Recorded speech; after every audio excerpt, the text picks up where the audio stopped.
The story starts with Noah waking up in a noble's body one day, which sounds cool until he sees his status screen. It's basically the kind of report card that would make an Asian parent faint. He was born as the 13th prince of the imperial royal family, and the emperor seemed eager to lay eyes on his newest son. After being told that Noah's highest magical affinity was with water, the emperor casually decided to give him his fief Shelby Almeria, and it's a land where many of the Water clan reside, as a first birthday gift. And the second he said that, something strange popped up next to Noah's pathetic E-rank water magic. Moments later, the emperor asks to see Noah's stats, and Noah starts sweating because with numbers like his, he's expecting to get yeeted straight into the palace trash can. But somehow, when the screen shows up, his water stat has skyrocketed from a pathetic E to a shiny S rank. Everything else was still bottom of the barrel F, but nobody cared anymore. A literal baby had just set the record for the highest water affinity they'd ever seen, so that alone was enough for the emperor to take a strong liking to him. Turns out the reason Noah's water magic skyrocketed was because of the fief gifted to him by his old man. Though oddly enough, on his private stat screen, it still showed as E+S. As for his other boosted stats, those apparently came from his maids, and he still has no clue why. But the more servants he's got, the stronger he gets. And as for his level, it's still stuck at 1, but it's got no cap, so it's only a matter of time before he breaks the system. For now though, he's stuck being a weakling with potential. During breakfast, one of his maids, Evelyn, walked in and let him know that his brothers were here. Not just any brothers either, but the 1st and 4th princes. Now in theory, sibling visits sound wholesome, but after 6 years in this world, Noah's already figured out these two are royal level assholes, so he knows he needs to tread carefully. He made his way to the lounge and met them with the usual formalities. Then, the 1st prince, Albert, suddenly announced that he had brought Noah a present. His servant carried it in, and the moment Noah laid eyes on the sword, his blood ran cold. That damn thing was cursed, and he could literally see tortured souls swirling around it. And of course, Albert knows damn well this thing is haunted, but he plays it off like it's just a nice gesture. And Noah couldn't just reject a gift from the damn crown prince, so he had no choice but to accept it, fully aware that this was going to come back to bite him hard.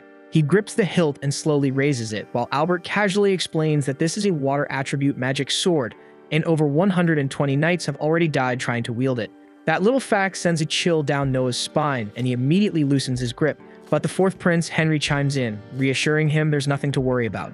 According to him, everyone who wasn't worthy of the blade dropped dead the second they touched it. So if Noah was going to die, it would have already happened. The only reason he's immune is probably because of his double S-ranked water affinity. And sure, that's kind of comforting, knowing he's not going to die, but Noah's still pissed that Albert basically used him as a lab rat just to test a theory. He can't say that out loud though, so he just keeps his cool and waits for Albert to take his leave so he can finally relax. Later that day, while walking through the corridor with his maid Zoe, Noah notices something's off. Her usual calm expression is gone, and she looks upset. He asks her what's wrong, but Zoe brushes it off, saying she's fine and doesn't want to trouble him with her problems, but Noah isn't buying it, and he firmly orders her to speak up, and she finally gives in.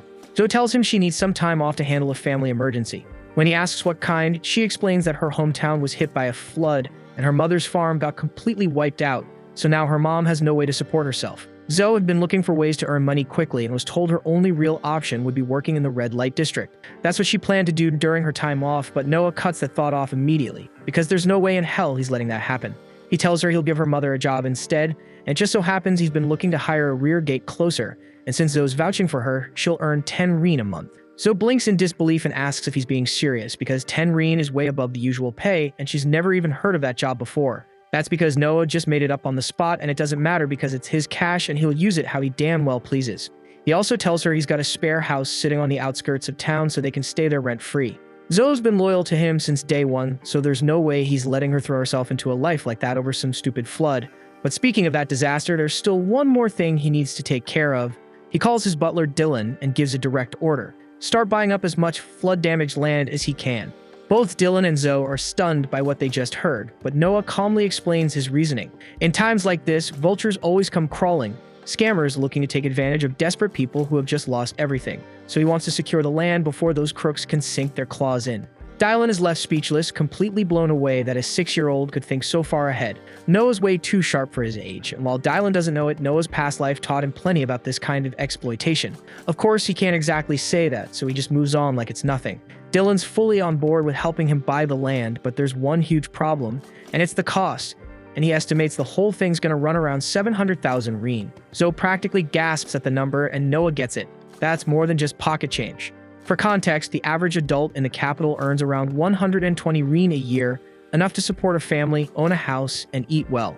Noah's estate is definitely wealthier than the norm, but even then, he's only got around 500,000 reen on hand, so that leaves him short by 200,000. With barely any options, Noah decides to sell the land gifted to him, the fief territory the emperor gave him when he was born. Dylan immediately shoots that idea down because that land came straight from the imperial family, so selling it without permission isn't just frowned upon, it's a crime.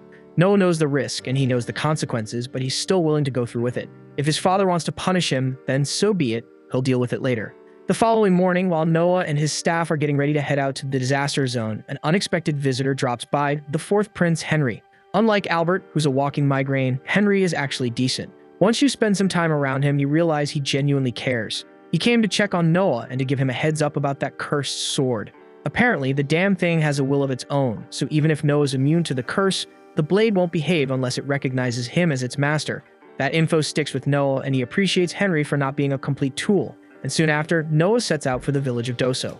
When he arrives, it's worse than he imagined. Calling it flood damage is putting it lightly. The place looks like Poseidon and Kratos threw hands here and forgot to clean up, as entire sections of the village are shredded. And from just looking around, Noah can already tell most people probably lost all their official documents in the chaos. So he turns to Dylan and orders him to head straight to the local government office and gather as many record copies as possible to make the land purchases easier. While Dylan handles the paperwork, Noah decides to hit the streets himself to see firsthand how the survivors are doing. Zoe tries to stop him, reminding him that reconnaissance work isn't exactly a prince's job. But Noah doesn't care and tells her straight up that he's going, whether she likes it or not. She can either tag along or sit tight in the carriage till he gets back. Left with no choice, Zoe reluctantly follows, and as they survey the village, the situation turns out to be every bit as grim as it looked. The entire crop yield is gone, completely wiped out, which means no food, no income, and zero chance of making it through the year without help. Then a bell rings out through the village and all the townsfolk start gathering around what used to be the town square. Zoe figures it must be time for food distribution, as the Empire usually sends relief funds to disaster-hit areas like this. Noah's glad to see that at least some parts of the system are working the way they're supposed to, so he makes his way over to join the crowd for a meal, but the second he takes a bite, all that goodwill evaporates. The food is so bad, he's convinced even Indian street food would taste gourmet compared to this disaster. The broth is a watery, bitter mess, and he's pretty sure the veggies in it are half-rotten. One of the villagers overhears Noah's grumbling and, not knowing who he is, assumes he's just another victim of the flood. The man tells him the food always tastes this bad, and even when they complain, nothing ever changes. The cooks don't give a damn about hygiene or food safety. They just slap whatever they have into a pot and call it a day. Just then, a loud announcement cuts through the chatter, and inspection is underway. Noah asks Zoe what's going on, and she explains that the local government official, Lord Garrel, is here to check the food quality. Garrel strolls over to the pot of mystery stew, takes one look at it, and thinks it's absolute garbage. But since he's not the one eating it, he couldn't care less, and he casually tells the chef to whip up something actually edible for him back at the mansion. The chef nods, grinning, clearly in on the arrangement. But Noah's not about to let this slide, so he steps forward and calls Garrel out, asking if the reason the villagers are being served garbage is because he's siphoning off the food budget. Garrel, thinking Noah is just another poor nobody, doesn't even bother denying it. He openly admits to skimming the funds and laughs it off, because in his mind, there's nothing a powerless peasant can do about it. Listening to this arrogant bastard brag about stealing from flood victims makes Noah's blood boil. The fury hits him so hard that the cursed sword in the carriage begins to stir in response. Garrel finally snaps after hearing one too many words from this random brat. He draws his sword, fully intending to shut Noah up permanently. But before he can swing, the Leviathan sword bursts from its case and flies straight to Noah's side. Fueled by his unshakable will and sense of justice, the sword recognizes him as its rightful wielder. And now that it's chosen him, Noah doesn't hesitate. With a single clean strike, he cuts Garrel's head clean off for the crimes of stealing relief funds and threatening a royal prince. Not long after, Lord Rowan, Garrel's superior, arrives on the scene. Some guards rush up and try to convince him to arrest Noah for executing Garrel. But the moment Rowan lays eyes on him, he immediately recognizes who he's dealing with. He kneels without hesitation to show respect to the 13th prince. Noah tells him they need to have a serious conversation about what's been happening here, though the message is clear. Rowan is in hot water for letting Garrel run wild this long. Garrel's punishment is already done, but the rest of the rats who helped him steal are still around, and Noah expects Rowan to clean house. And for now, he gives one final order. Make sure the people get a proper meal. Later that day, after Noah wraps up the purchase of the entire village, word of what happened reaches Albert. He's genuinely surprised that Noah managed to wield the Leviathan sword without any backlash. But instead of being worried, he smirks. His little brother might have passed this test, but Albert clearly has more plans waiting for him down the line. At the same time, Noah is summoned for a meeting with his father. He walks in ready to be scolded for selling off imperial land just to buy a flooded village. But to his surprise, the emperor thanks him instead. If Noah hadn't stepped in, the suffering in that village would have been far worse. It's clear to him now that Noah's no ordinary prince, he's capable. So he asks him to keep using that strength for the good of the empire. And Noah cheerfully accepts the request without hesitation. The following morning, Noah makes his way to a quiet little diner tucked away on Raid Street, hoping to catch a glimpse of a street singer who's built a bit of a reputation around town. Stepping inside, he picks an empty seat and settles in without drawing attention, his eyes casually scanning the place. Just then, a girl with cotton candy pink hair steps up and starts singing for the diners. As her voice carries through the room, Noah instantly recognizes her as he's heard talk about her before, and her name is Alice. As he listens closely, he figures her voice isn't bad at all. But even without being a music expert, he can tell her technique is still pretty rough. She's got talent, sure, but there's a long road ahead. Still, one thing's crystal clear. She's giving it her all. Every note she hits, every line she sings, she pours her heart into it. She's not doing this just for fun. She's trying to grow, trying to survive on what little she has. Out of nowhere, the vibe in the diner shifts completely when three rough-looking men burst through the doors. They start shouting and instantly pull all attention their way. The moment they spot Alice, they begin yelling at her, demanding to know why she's wasting time singing instead of finding a real way to pay off her parents' debt. At their words, Alice shrinks back, clearly terrified as the men close in on her. Her voice shakes as she tells them she doesn't have the money yet, but she swears she's doing everything she can. She just doesn't have anything to give. The guys exchange dark smirks and start tossing around disgusting suggestions about how else a girl like her might pay up. Disgusted murmurs fill the room, but nobody steps forward. Everyone watches, frozen and powerless. Just when things are about to cross the line, Noah suddenly rises from his seat. He walks over, calm and composed, and reminds them that imperial law strictly forbids forcing a child to repay a parent's debt. The men snort and brush him off, assuming he's just some pampered rich kid who doesn't know how the world works. One of them then grabs Noah by the collar and goes to strike him, but it's a big mistake as Noah counters using the power of his Leviathan sword, releasing a surge of pressure that shocks the entire room. The men instantly realize they've messed with the wrong person, so panic overtakes them, and the three thugs bolt out of the diner without a second thought, too scared to push their luck any further. With the danger gone, Noah turns back to Alice, his voice gentle this time. He asks her how much she needs to make it through the month, and she hesitates before explaining that most of what she earns goes toward her mother's medical care. After hearing everything, Noah calmly tells Alice that from now on, he'll be giving her 25 rein every month so she can focus entirely on her singing without worrying about money. He also promises to raise the amount as her skills improve, encouraging her to keep chasing her dream without fear holding her back. Deeply moved, Alice thanks him with genuine emotion, telling him how much his kindness means to her. She promises she won't let him down and swears to work hard and keep growing as a singer. Later, Noah heads back home, only to find the same three thugs from earlier kneeling at the palace gates. Heads bowed, they're practically groveling, desperate to apologize for what happened. One glance is all it takes for Noah to realize what's going on. They've clearly figured out who he really is, but instead of wasting time with them, Noah calmly turns to the maids and tells them to send the men away, adding that the prince isn't someone they can just meet whenever it suits them. A few moments later, Noah's older brother Henry shows up and immediately agrees with how Noah handled it. He says refusing to meet them was absolutely the right call because letting people like that come face to face with royalty would only cheapen the dignity of the crown and undermine the authority of the royal family. Noah then invites Henry inside and explains that his decision wasn't just about protecting royal pride. He tells him everything that went down at the diner and admits that if he had spoken to the men personally, they might have assumed he was angry and start avoiding him. And if that fear keeps them away from Alice, then that's exactly the outcome he wants. Henry listens carefully and finds himself genuinely impressed. For someone so young, Noah was already thinking several steps ahead. He even admits that most of their brothers, despite being around Noah's age, wouldn't have had that kind of foresight, and the realization makes Henry even more proud. Henry then brings up the Leviathan sword and asks if the rumors are true that Noah has actually mastered it. Noah confirms it's true and says he was only able to do it thanks to the advice Henry gave him earlier. And to demonstrate it, he casually summons the Leviathan sword right in front of him, making it appear as if it materialized out of nowhere. Henry stares in disbelief because he didn't even know the Leviathan sword could do something like that. Noah explains that the blade didn't actually appear from thin air. It had been hidden beneath his sleeve the whole time, compact and dormant until it expanded at his command. The sword itself had a will, and it was the one that taught him how to use the ability. Henry admits he had no idea that was even possible and praises Noah for discovering it on his own. Afterward, outside the palace walls, the same three men from earlier are still lingering around, clearly waiting for another chance to confront Noah. The moment one of them spots him approaching, he suddenly lunges forward to attack. But Noah doesn't even flinch, and with a calm expression, he releases just a sliver of the Leviathan sword's power. The shift in pressure is instant, and the man recoils in pure terror and immediately starts begging for forgiveness. Watching the entire scene unfold, Henry turns to Noah puzzled and asks what he just did, and Noah casually replies that he simply used a bit of the sword's aura to intimidate them. That same evening, Noah receives an invitation to attend a royal ball, and as he steps into the grand hall, all eyes turn to him, and the moment he enters, the room erupts into applause. Standing beside him, a nobleman named Radok notices the object strapped to Noah's waist and points it out. Noah confirms it's exactly what it looks like, the Leviathan sword, personally gifted to him by the Crown Prince. The moment those words leave his mouth, the entire hall falls into stunned silence, followed by a collective gasp.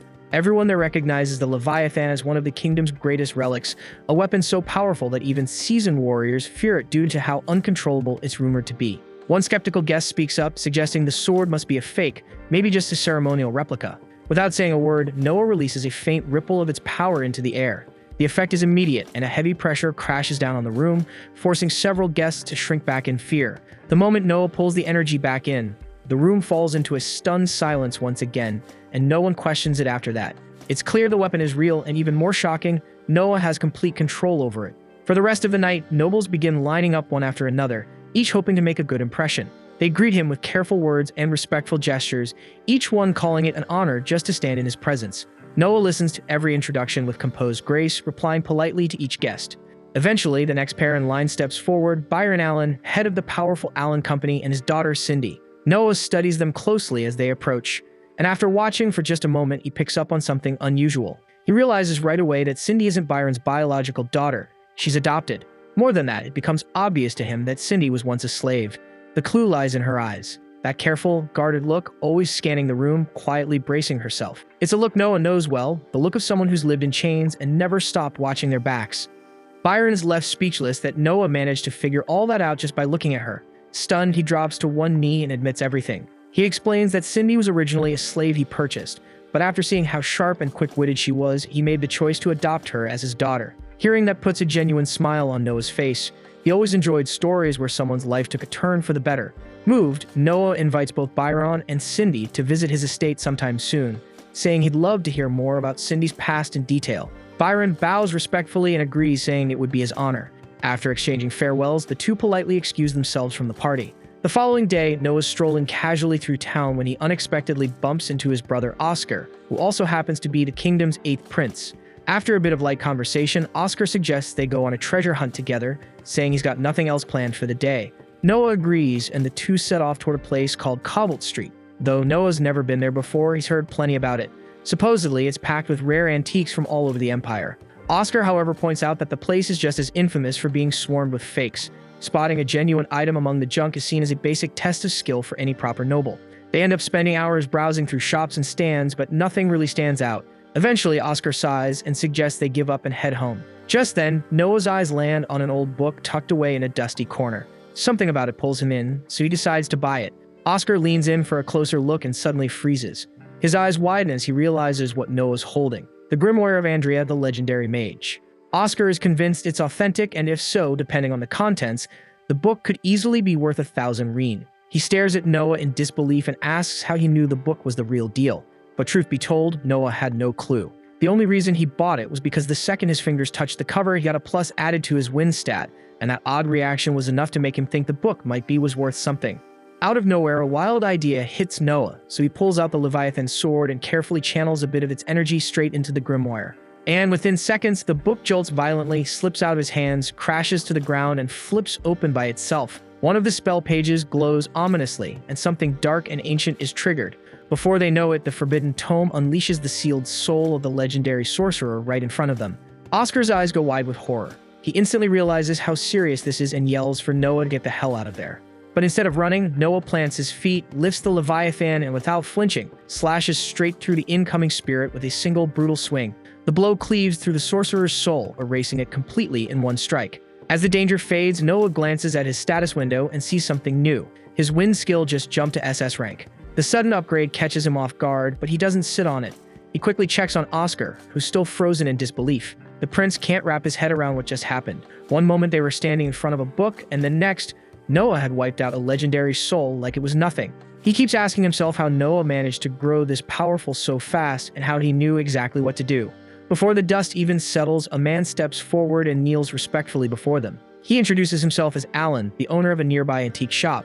After witnessing what Noah just pulled off, Alan says he feels it's only right to show him something he's been holding on to for years, something he believes might actually be a real treasure, and he politely asks them to come with him. Once inside the shop, Alan pulls out an odd-looking ring and sets it down carefully. He explains that this ring is said to only reveal its true nature when its destined owner shows up. Dozens have tried to activate it, but not once has it responded. Noah raises an eyebrow, thinking it's probably just another dud, but Alan immediately insists otherwise. He says the ring refuses to be sold, and every time he tries to part with it, it mysteriously ends up back in his store, sitting quietly among the other items.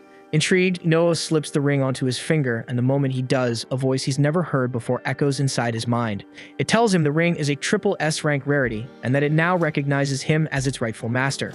As soon as the words fade, the ring bursts into a radiant glow and begins shifting. Light wraps around Noah's body like living threads, forging itself into an elegant, high-tier suit of armor right before their eyes. Upon witnessing the moment, both Oscar and Alan instantly realize that Noah is the rightful bearer of the ring. Noah turns to Alan, stating that he'll be taking it and will have the money delivered later. But before Alan can even open his mouth, Oscar steps in and tells Noah to forget the payment altogether. He'll cover the cost himself and insists Noah treat it as a personal gift. With nothing more to say, Noah accepts the ring. Soon after, Oscar drops him off and says his goodbyes. But just as Noah is about to walk through the door, that same rough-looking guy from the diner suddenly comes charging at him with a sword. Before the blade even comes close, the ring picks up on the killer's intent and flares to life, unleashing a shield that blocks the strike completely. The carriage driver doesn't hesitate for a second and slams the attacker down, locking him to the ground. Oscar sees the whole thing unfold and is stunned, not just by the ring's quick reaction, but by how naturally Noah handled it. The way the shield activated without hesitation makes it clear Noah's already sensing with its power. That night, Noah heads back to the diner to watch Alice perform. As she's singing, two wasted men suddenly storm the stage, shoving and yelling over her. In a flash, Noah appears between them and steps in. With one swing of a Leviathan sword, he sends both idiots flying through the doors, their pants halfway gone as they scramble off in shame. After things settle, Noah walks up to the owner and tells him not to let trash like that back inside. The owner just gives a tired sigh and says sadly that drunks like them are what keep the place alive. Noah gets it, and without a second thought offers to buy the whole diner for 1,000 rein. The owner freezes in disbelief and nods in gratitude, overwhelmed. Alice walks up soon after, her voice low and unsure, telling Noah she has no idea how to repay him for everything he's done, but he gently tells her she doesn't owe him a thing. All he wants is for her to keep singing, to chase her dream and pour her heart into it. Her eyes well up, and with a warm, heartfelt smile, she nods. Noah then heads back to his seat and spends the rest of the night in peace, soaking in the soft glow of her voice as it fills the room. As the day begins, Noah is suddenly told that dead Marley, the general of Holejoy, has come to pay him a visit. Holejoy happens to be one of the most promising regions under Noah's control, so he doesn't hesitate to accept the visit and instructs the maids to let him in. Marley enters and greets him formally in the meeting room, but Noah quickly waves off the stiff manners and tells him to sit down. The two first met about a year and a half ago, right after Marley took on the role of Holejoy's general. That in mind, Noah jumps straight to the obvious and asks how things have been. He remembers Marley was handed an imperial directive to handle flood prevention in the area, but judging by the guy's face, it's pretty damn clear things aren't going well. Holejoy is a rich agricultural zone that runs alongside a curving river, great for crops, but total pain when it floods, which it does from time to time. That's exactly why the Emperor ordered financial support for disaster prevention. But Marley admits he hasn't been able to get anything off the ground, and the biggest roadblock is the finance minister, who keeps coming up with lame excuses to delay releasing the funds. The second Noah hears that, his mood darkens. It reeks of corruption and mishandling of public funds, and he's not about to let that slide. Without missing a beat, he tells Marley to tag along because they're going to have a little face-to-face with the minister himself. A short while later, Noah shows up for lunch with the finance minister, and the guy turns out to be every bit as bloated and slimy as Noah imagined. The man tries buttering him up with some empty compliments, but Noah shuts it down fast and asks why the hell he hasn't handed over the money Marley needs to fix Holejoy's flooding issue. The minister stays calm and claims he's got a valid reason, but before he can even spit it out, Noah cuts him off and warns him not to think he can talk down to him just because he looks young. Last he checked, treating a royal with disrespect was still punishable by death. That gets the minister squirming a bit, so he hurries to explain that after last year's flood, the Emperor was kind enough to give Holejoy a tax break, so he figured they could just use the money they saved to handle this year's flood situation. Noah stares at him like he's gone insane. That might just be the dumbest excuse he's heard in all 6 years of living in this world. He flat out asks the man if he thinks he's talking to an idiot. The tax exemption was clearly given because Holejoy couldn't afford to pay anything in the first place, so to act like they've got extra funds lying around now is just a slap in the face to Noah's intelligence. The minister instantly realizes he's knee-deep in trouble, so he scrambles to come up with another excuse. Then he blurts out that the reason he can't release the flood funds is because he needs them for the Emperor. He clearly thinks dropping the Emperor's name will shut Noah up for good, and his excuse is that the Emperor is getting old and wants to build a royal villa for him to relax in. That's the final straw for Noah, so he stares the man down and tells him he's just committed a serious crime. Not only did he dare to call the Emperor an old man, but he also used the Emperor's name to justify embezzlement, and worst of all, his excuse boiled down to, sure, that territory's underwater, but we've got to build a fancy house. It's the dumbest thing Noah's ever heard. The minister instantly drops to his knees and starts begging for forgiveness, knowing full well he screwed up beyond saving. But Noah tells him flat out that if he doesn't want the Emperor to hear every word of this disaster, he'd better cough up the money. The man takes off in a panic, desperate to fix his mistake before it costs him his head. With that mess taken care of, Marley finally breathes a sigh of relief and thanks Noah for stepping in. He also apologizes for dragging him into the middle of such a headache, but admits there was no way he could have dealt with the finance minister on his own. As Noah gets ready to head back, a messenger suddenly rushes in with news.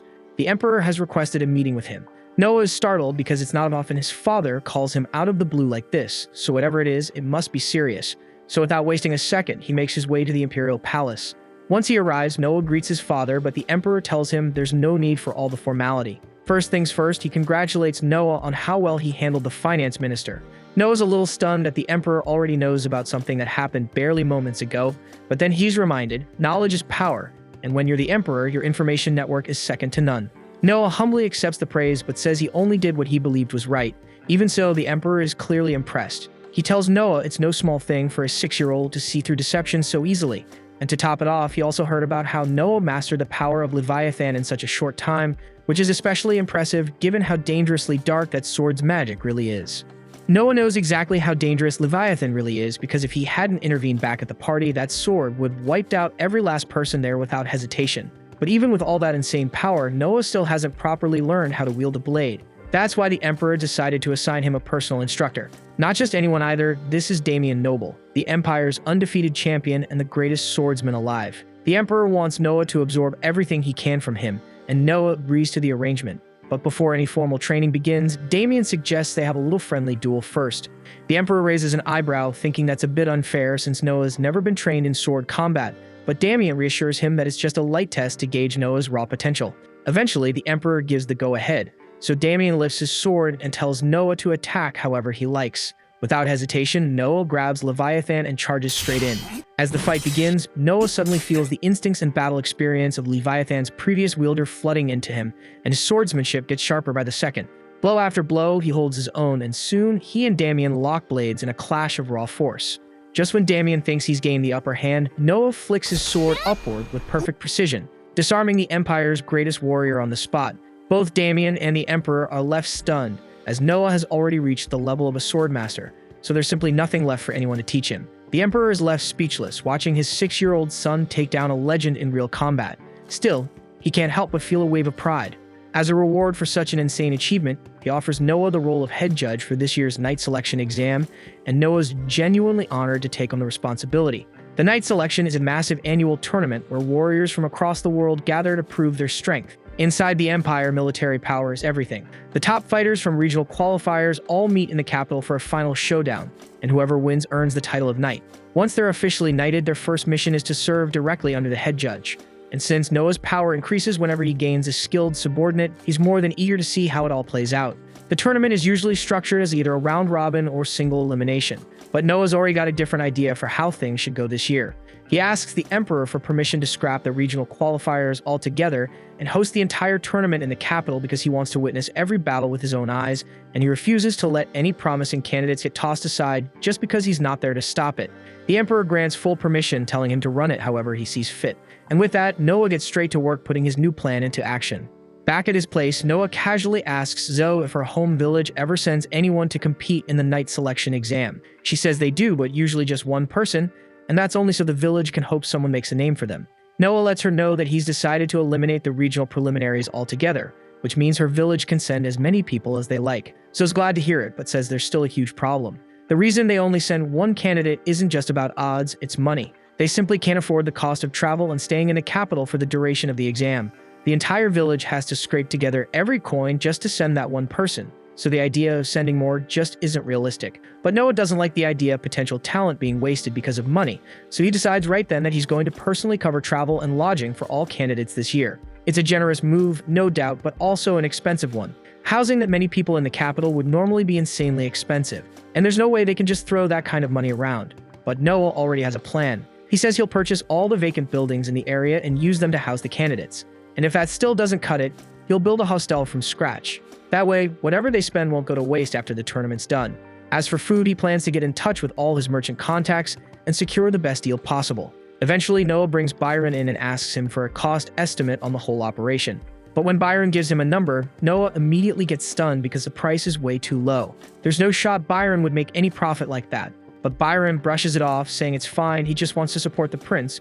But Noah doesn't buy that shit because he knows damn well that merchants never give anything away unless there's something in it for them. So he calls Byron out and asks him to cut the act and just say what he wants in return. Byron is honestly impressed that a kid Noah's age understands how business really works. Since the mask is off now, he admits he was hoping Noah could pull a few strings during the next castle staff selection, just enough to get one of Byron's people hired. That way, if something important ever goes down within the castle walls, Byron would be among the first to know. Noah agrees to the deal, and to show he's serious, Byron swears full loyalty to Noah and Noah alone out of everyone in the royal family. Adding Byron as a subordinate gives Noah a solid stat boost. But just as he's checking his stat window, he notices something weird. His water magic stat just dropped by 1 rank. Most of that stat comes from the land he governs, which means something bad must just happen in Almeria. Noah then heads straight to his father to report that something's going on in Almeria. The emperor listens carefully and believes him, but still asks how Noah could possibly know such a thing.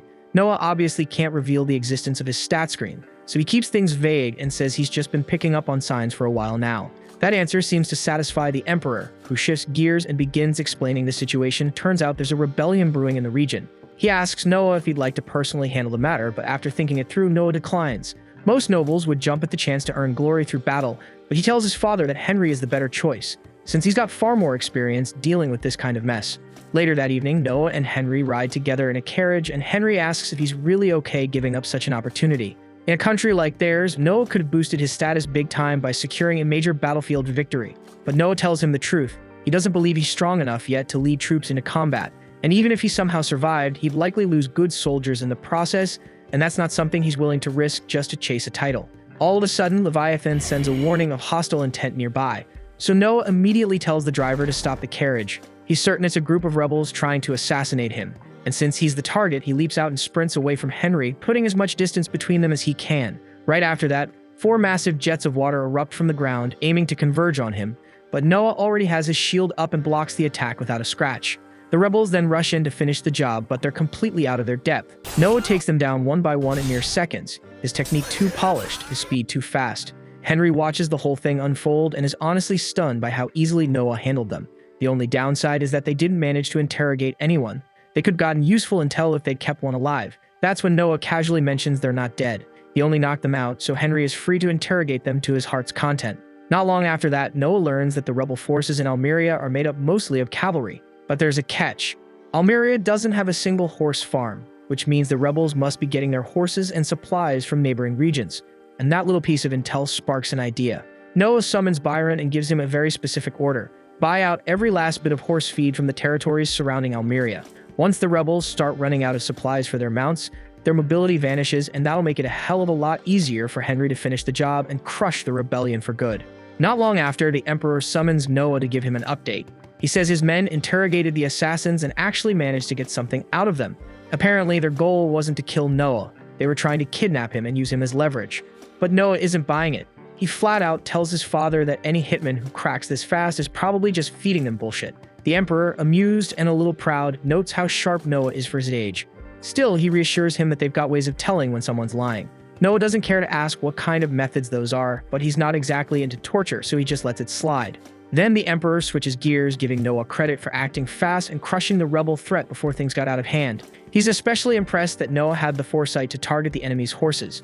That catches Noah off guard because he only told Alan to start buying horse feed a few minutes ago, and somehow his dad already knows about it. But the Emperor keeps going, saying that while starvation is a common strategy, one even the Crown Prince Albert wanted to use to humiliate the rebels, but Noah went a step further. Instead of just starving the men, he cut their power by focusing on their horses. And what's even better, he used his own allowance to fund the move. With a proud smile, the Emperor pats him on the shoulder, telling him he's not just smart. He's got the guts to act fast when it matters, and that kind of decisiveness isn't common. Noah feels a weird sense of pride bubbling up inside him, maybe a little too much pride, like he's enjoying this praise way more than he should, but the Emperor doesn't stop there. As a reward for his sharp thinking, he gives Noah the right to add a sword to his personal crest. That might not sound like much, but in a warrior kingdom like theirs, it's a huge deal. No one's allowed to touch the sword emblem without imperial approval, and doing it without permission could mean death. Even just getting a flag added to your crest is rare, so yeah, this is a massive honor. And Noah's trying hard not to smile like a kid who just got a whole candy store. Later that day, Alan drops by, so Noah walks over and greets Alan, teasing him for showing up early. Alan just nods, saying he's already familiar with every type of horse feed sold in the market, plus the transport routes, so cornering the supply won't be hard. Still, he's not too relaxed about it, so he warns Noah that Carfin, the rebel leader, is a dangerous bastard who will do anything to get what he wants. While Noah is minding his business, a maid rushes in to inform him that there's a wounded man outside their gate. Curious, he goes to check it out and finds a bloodied knight barely holding himself up. The man drops to one knee and reports that a rebellion has broken out in Almeria. He adds that his commanding officer is part of the uprising, but he refused to join and came here instead to warn the prince. Alan, standing nearby, scoffs and mutters that the guy nearly got himself killed for no reason because they already knew about the rebellion. But Noah doesn't brush the knight off. He thanks him for coming and instructs the maid to treat his wounds. Just as he's turning to leave, he stops, thinks for a second, and then tells her to reward the knight with 1,000 reen. Alan follows after him, clearly annoyed, asking why the hell he's throwing money away for intel they already had. Noah calmly replies that the reward isn't for the information, it's for loyalty and guts. Later, Zoe barges into Noah's office looking like she's seen a ghost, and she drops to her knees before even saying a word. Noah gets concerned and asks her what's going on, but she doesn't answer at first. She just pulls out a pouch with 500 reen and then hands him a small glass vial. She explains that some shady stranger offered her both as payment to drug Noah and hand him over. That's when it hits him. The rebels are getting real desperate if they're trying to snatch him like this. He stares at the bottle for a moment, then asks her why she brought it to him instead of going through with it. That's when she breaks down in tears.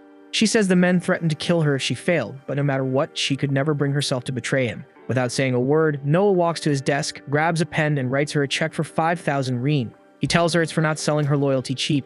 Zoe stares at the amount, her brain short-circuiting. She stammers that she can't accept something this big, but he just tells her to quit arguing and take the damn reward.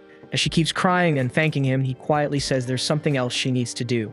He tells her he's going to drink the sleeping drug, and once he's out cold, she's going to deliver him to the bastards who made the offer. Then she's to run, as fast as she can, before they get the chance to shut her up for good. Zoe's whole body shakes just thinking about it, but Noah's not asking for permission. His decision is final, and he's going to meet the rebels face to face. A few hours later, he wakes up dumped in the middle of nowhere and catches the rebels whispering about how killing him is their last option, since they're under strict orders from Carfin to keep him alive. Noah lets the sedative wear off completely before evaluating the scene. His wrists and ankles are tightly bound, but these clowns clearly never played a real game of search and destroy because they missed the damn Leviathan hidden snug in his ear. He pulls it out, returns it to full size, and summons a water blade through his enchanted ring to slice the ropes clean.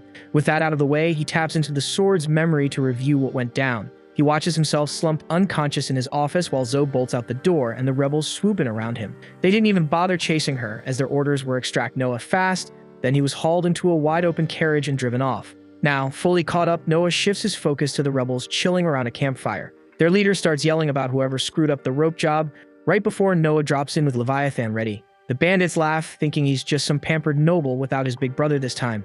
One charges in to smack him down and drag him back, but the fool doesn't even get a step in before Noah flashes forward and slices clean through every artery in his neck. The man drops dead on the spot, and now the rest start to panic. Noah mutters that he was hoping to interrogate someone, but it's useless when a whole squad's made up of morons who still think Henry took out the assassins. The rebels raise their weapons, but Noah quickly wipes them out without breaking a sweat. Then he notices Zoe approaching with a squad of knights and asks what the hell she's doing here. She says she got worried and came to rescue him, but turns out she didn't need to lift a finger. Noah motions for the knight captain to step forward and take the rebels into custody. As they start rounding them up, one of the rebels drops a strange dagger and a knight moves in to grab it, but Noah immediately yells at him to stop. Everyone freezes as Noah steps toward the blade, sensing a heavy wave of cursed energy radiating from it, something only he can pick up thanks to his link with Leviathan. He vaguely recalls overhearing the rebels mention a cursed dagger they were saving as a last resort. As he stands before it, he feels the deep malice of whoever laid the curse, and for just a second, he catches a glimpse of the bastard's face. Noah instantly realizes that the face he saw belongs to the leader of the rebels and decides to handle it himself. He speaks to Leviathan, asking if it can help him pull this off, since something like this should be ridiculously easy for a legendary water element sword. Leviathan answers by glowing, and Noah channels its cursed energy to fire a stream of corrupted water straight into the sky. The cursed torrent shoots far above the clouds and across half the empire, eventually reaching Karfun and striking him directly. The following morning, the Emperor summons Noah once more and kneels down at his height, patting his shoulders in praise for the unbelievable feat he just pulled off. Reports say the rebel leader was found dead with a clean hole drilled straight through the center of his forehead, clearly made by a jet of water, and the Emperor knows there is no one else who could have done that except Noah. Noah confirms it, explaining that he used the hatred embedded in the cursed dagger to lock onto the rebel leader, then landed a no-scope headshot from hundreds of miles away. With their leader gone, crushing the remaining rebels becomes an easy job for Henry, and before long, everyone involved is captured. Later, a massive assembly is then called to decide their punishment, and the Emperor orders the culprits to be drawn and quartered. The crowd is pleased with the sentence, but Noah steps forward and respectfully kneels before the Emperor, telling him that he should not do that. The entire hall freezes at his words, especially the Emperor, who asks what he is talking about. Noah explains that punishment must follow the law, and there is no provision for quartering anyone. According to the law, the rebel leaders are to be split in half, while the rest are sent to forced labor camps, and Noah insists that this is how it should be handled. The Emperor asks how he could possibly refuse the most brutal death for those who dared rebel in his own territory. Noah calmly replies that if the Emperor breaks the law, it would damage his reputation and undermine the people's trust.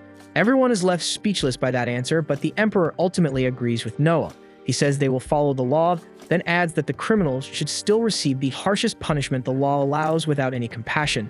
Noah has no objections, so the Emperor turns to the Prime Minister and orders him to see that everything is carried out to the letter of the law. The entire court bursts into applause, showering Noah with praise for daring to correct the Emperor so boldly, and for doing it with logic and respect. So they start hailing him as a future legend. Even the Emperor can't hide how proud he is, clearly moved by the fact that Noah had the guts to stand up to him for the right reasons. After thinking it over for a moment, he decides to reward Noah with a title. He says that while any of his children might challenge him, it's rare to see someone do it not out of pride, but out of principle. That's why he grants Noah the title of the Wise Prince, and the change immediately updates in Noah's status window. The Emperor even jokes that if Noah had been born 10 years earlier, things might have turned out differently. He doesn't outright say Noah would have been a contender for the throne, but the implication hangs thick in the air. The court erupts into cheers after that comment, and the Emperor shifts the topic by asking Noah how preparations are going for the upcoming Knight Selection exam. Noah politely requests permission to explain his plans later, and the Emperor agrees to hear them after court is adjourned. Later, they head to the palace gardens near a fountain. Noah relaxes with a cup of tea while 4 servants surround him holding buckets of water.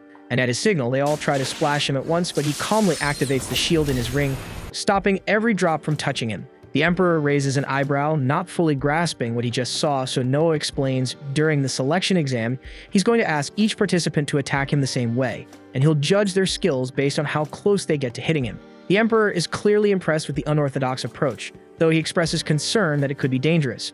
Noah, confident as ever, says he'll personally handle anyone strong enough to break through, and once again, the Emperor is blown away by his boldness and innovation. Later that night, the Emperor sits in the throne room alongside the Prime Minister, who questions whether it was wise to make that public remark about Noah being born too late. The Emperor simply laughs, saying he meant every word. Noah is something else entirely. Still, there's a flicker of unease in his eyes as he mentions Leviathan. Its true power is still sealed, and that's no small thing. He quietly gives an order to bring out a special treasure, murmuring that Leviathan's full strength is never meant to be unleashed, but maybe Noah is the one who can handle it.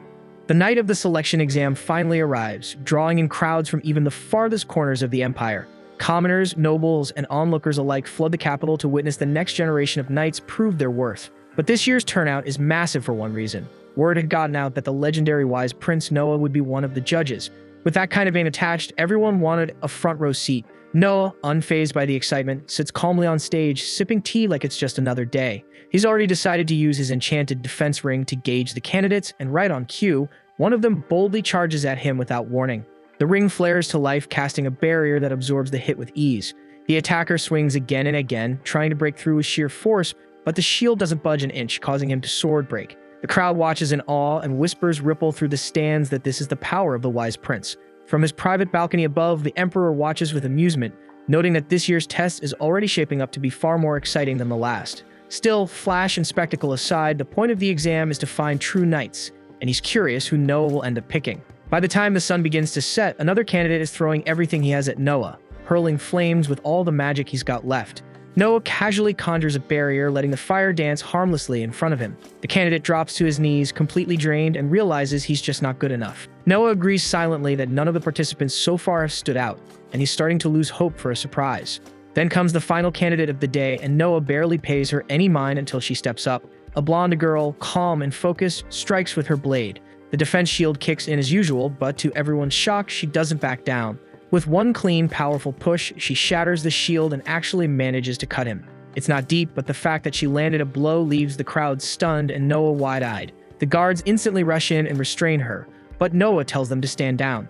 Instead, he asks for her name, and she answers Shirley Grants. Without a moment's pause, Noah turns to the crowd and declares that Shirley has passed the exam. The announcement hits like a thunderclap because she's the only one all day to pass.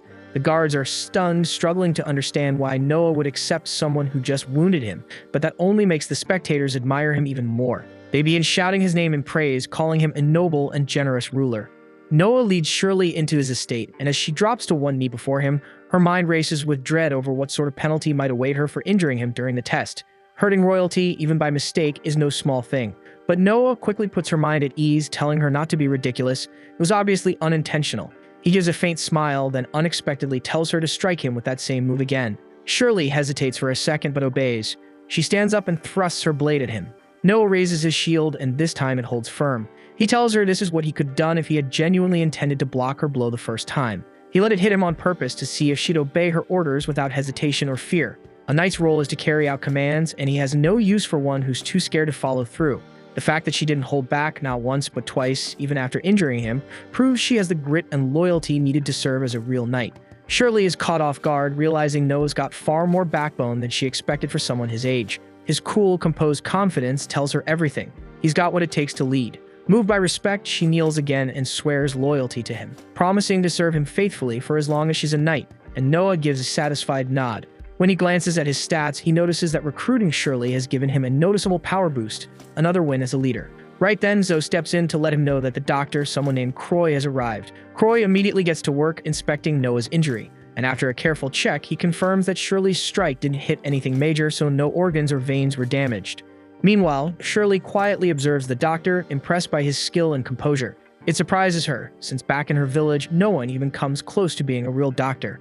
Noticing the look in her eyes, Noah asks her what's on her mind. Shirley explains that where she's from, the village is too poor to have real doctors or any proper medical training. When people fall ill, they usually rely on the village elder to pray or perform some kind of spiritual ritual. Hearing that, Noah thinks for a moment and comes up with a simple solution: apprenticeships. He tells Shirley to pick out the brightest and most promising folks from her village, then turns to Croy and asks if he'd be willing to take them under his wing. Croy agrees without a second thought.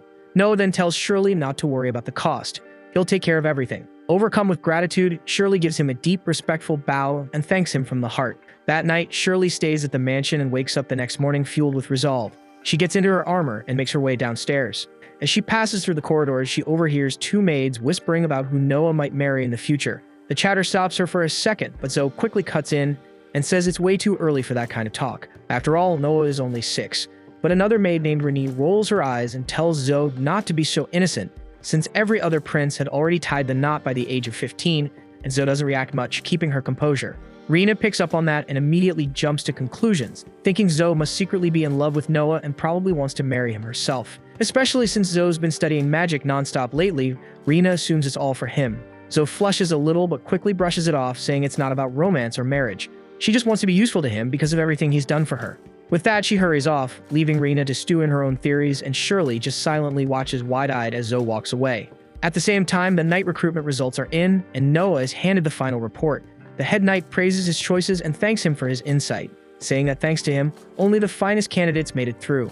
Noah feels quietly proud, knowing the kingdom's in good hands. To celebrate the successful selection trials, he decides to host a small gathering the next day.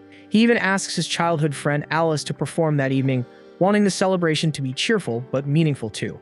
While the celebration is in full swing, Byron steps in to pay his respects to Noah. Noah greets him with a smile and mentions that he actually arranged the event partly with Byron in mind. He points out that a lot of merchants connected to the royal family are here tonight, making it the perfect time for Byron to mingle and build some solid business ties. Byron nods, clearly seeing the thought and planning behind the gesture. The party rolls on with music, laughter, and a shared sense of accomplishment in the air. A little while later, Zoe approaches Noah and tells him he's just received a letter. The envelope stands out, there's no name, no sender, and the person who dropped it off vanished right after delivering it. Before Noah cracks it open, Shirley warns him to be careful because it might be something dangerous. Noah gently taps the letter with the Leviathan's sword to test for any threats. The sword remains silent, which tells him it's safe. He unfolds it and finds a warning inside, one that hints at suspicious activity brewing among what's left of the Almeria rebels. No other info is given, but Noah starts connecting the dots. It doesn't take long for him to guess that the messenger must have gone undercover to dig into the rebel movement. He thinks back and remembers it's probably that soldier from before, the one who warned him about the rebellion not too long ago. So hears that and admits it makes sense. The guy did seem pretty loyal to Noah. But Noah shakes his head, saying this is serious because if that soldier's out there playing spy without the proper training, he's walking straight into a death trap. Noah decides to loop in his brother Henry and let him know what's happening, hoping he can pull the plug before it turns ugly. But by the next morning, it's already too late. News comes in that the soldier was found out and tortured. The only silver lining is that Henry's squad managed to rescue him just in time. Noah feels the weight of it hit him hard. He blames himself for not catching on sooner. The soldier took the pain and never gave up any intel, and Noah quietly thinks maybe he should just let it out because no secret is worth the life of someone that loyal. He tells Zoe to send word to Henry's squad, do whatever it takes to keep him alive. He's not ready to lose someone who'd risk that much for sake.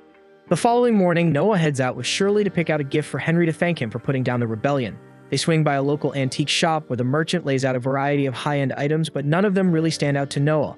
What grabs his attention is something hidden beneath a cloak. Curious, he asks the shopkeeper to uncover it.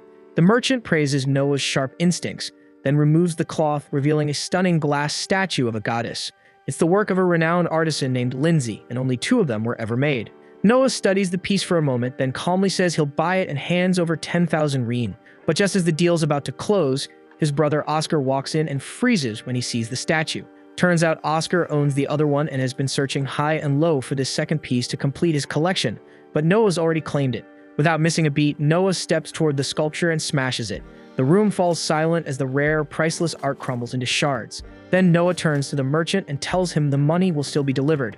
Oscar instantly figures out what just happened. With one destroyed, the remaining piece becomes a one-of-a-kind, making his statue that much more valuable. Oscar laughs, shaking his head, and admits the move was brilliant. Exactly the kind of wild thinking he's come to expect from Noah. Outside the shop, Noah notices Shirley looking thoughtful and asks what's on her mind. She admits the plan was genius, but she didn't expect him to wreck something so rare. Noah responds that the statue wasn't the real prize, it was just glass, but what truly matters are people, those who give everything they've got, who stay loyal even when it's hard, and that's the kind of treasure he values. Shirley's heart swells with pride. She now understands that Noah isn't just a leader, he's the kind of person legends talk about, and without hesitation, she swears to follow him for the rest of her life. Noah simply says he plans to keep collecting treasures like her. 6 years fly by, and Noah's grown tall and confident, and now 12 years old. As he gets ready to set out on another journey, the royal staff and maids gather to see him off, watching with admiration as their young master moves forward toward his next chapter. A few days after turning 12, Noah sits alone at the breakfast table while Zoe quietly serves him. His focus, though, drifts toward the new maid Gigi, who's standing by the window, completely distracted. He casually asks if something's bugging her. Gigi, still staring outside, says the line of people bringing his birthday presents hasn't slowed down even after 3 days.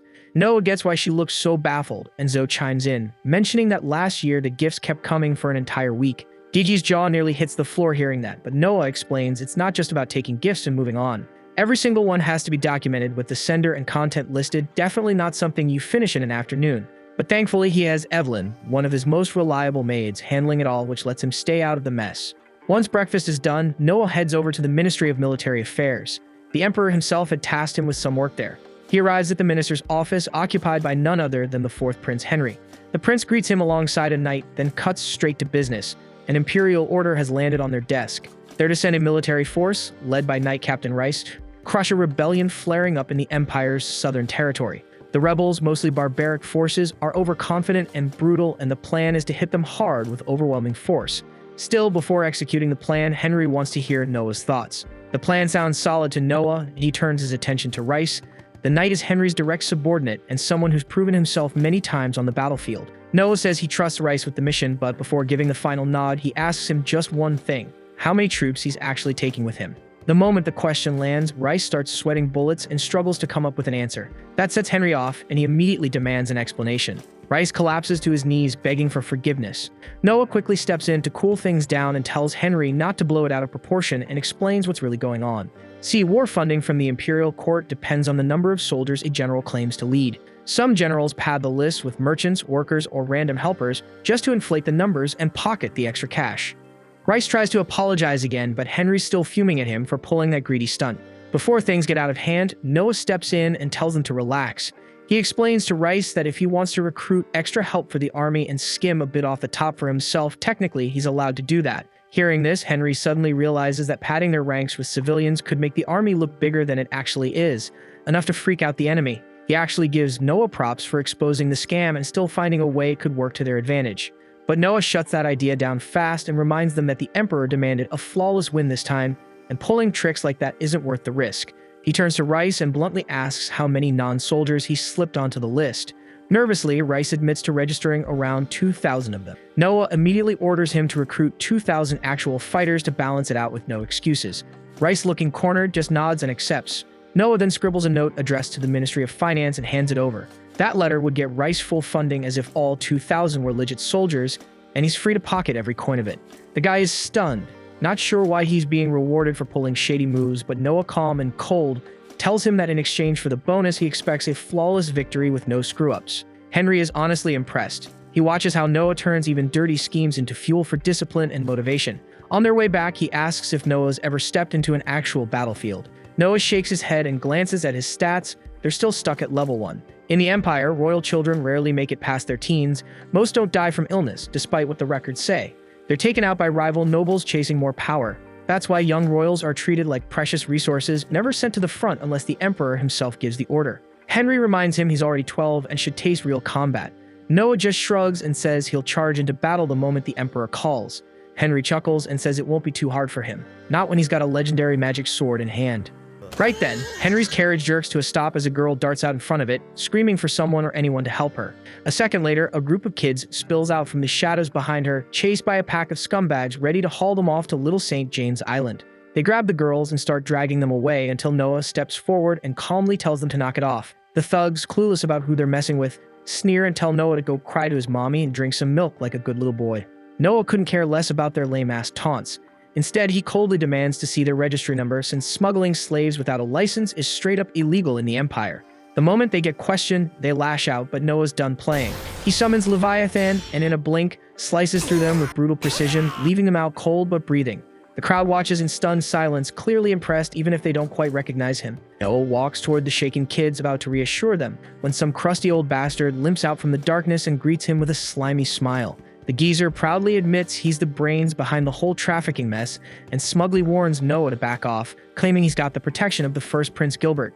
That's when Noah realizes this slezzy fossil must be a major partner in this operation, someone bold enough to flaunt royal connections. Now he's stuck figuring out how to deal with this without making it worse. The old creep tells Noah to hand over the girls and pretend none of this ever happened, but Noah isn't having any of that bullshit. He turns to Henry and asks if he knows the guy.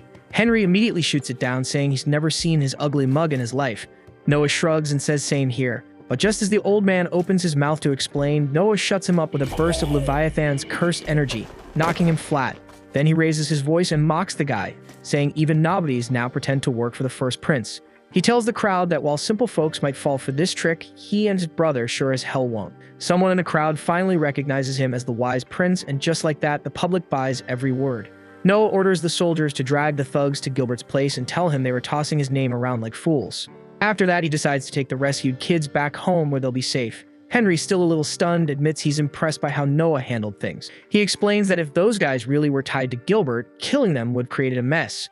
But standing by while kids got trafficked would have been even worse. So Noah spun it smart, called them fakes, and threw the whole mess back at Gilbert, who'll probably make sure they disappear. Later that evening, while Noah and Henry are having dinner, the butler steps in with urgent news. Henry glances up and asks what's going on, but Noah answers before the man can. A messenger from First Prince Gilbert had shown up delivering a statement about the thugs they caught. Gilbert apparently expressed his thanks for exposing the imposters using his name, claiming he planned to send them to court for a proper trial. But before that could happen, they supposedly drank poison and died. Of course, everyone knows that's a load of crap, and Gilbert clearly had them silenced. Noah turns to Henry and asks outright if Gilbert is really running a slave ring underground.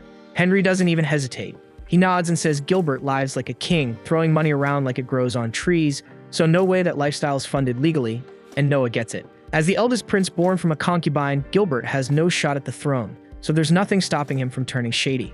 But Noah suspects the slave trade and hidden mansions are just the surface. Something darker is buried underneath. Henry stares at him, stunned that his 12-year-old brother saw through all of it so fast.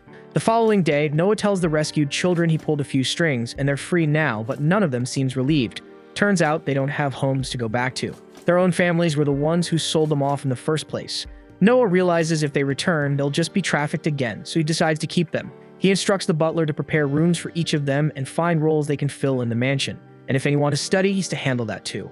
One of the older girls steps forward, clearly shaken, and asks if Noah is planning to buy them. He calmly replies that he's not buying anyone. They're free to leave whenever they want. But if they stay under his roof, there better not be any betrayal. The butler steps in, telling the kids to thank Noah before guiding them out. And as they leave, Noah watches in silence. His philosophy flashes in his mind. People are treasures, and that thought pulls up a responsibility he's been putting off for a while. He then summons Evelyn to his office. She walks in and starts listing off updates about his birthday gifts, but Noah cuts her off because he already knows. Instead, he pushes an envelope across the desk. Curious, Evelyn picks it up, and that's when Noah tells her she's being dismissed from his service because he's appointing her as a government officer in charge of one of his regions. She freezes, unsure how to react to such a leap, going from maid to mayor. Noah tells her plainly that she's the smartest of all his staff, and keeping her as a maid is just wasting her potential. Evelyn's ready to turn it down, wanting to keep serving by his side, but he insists.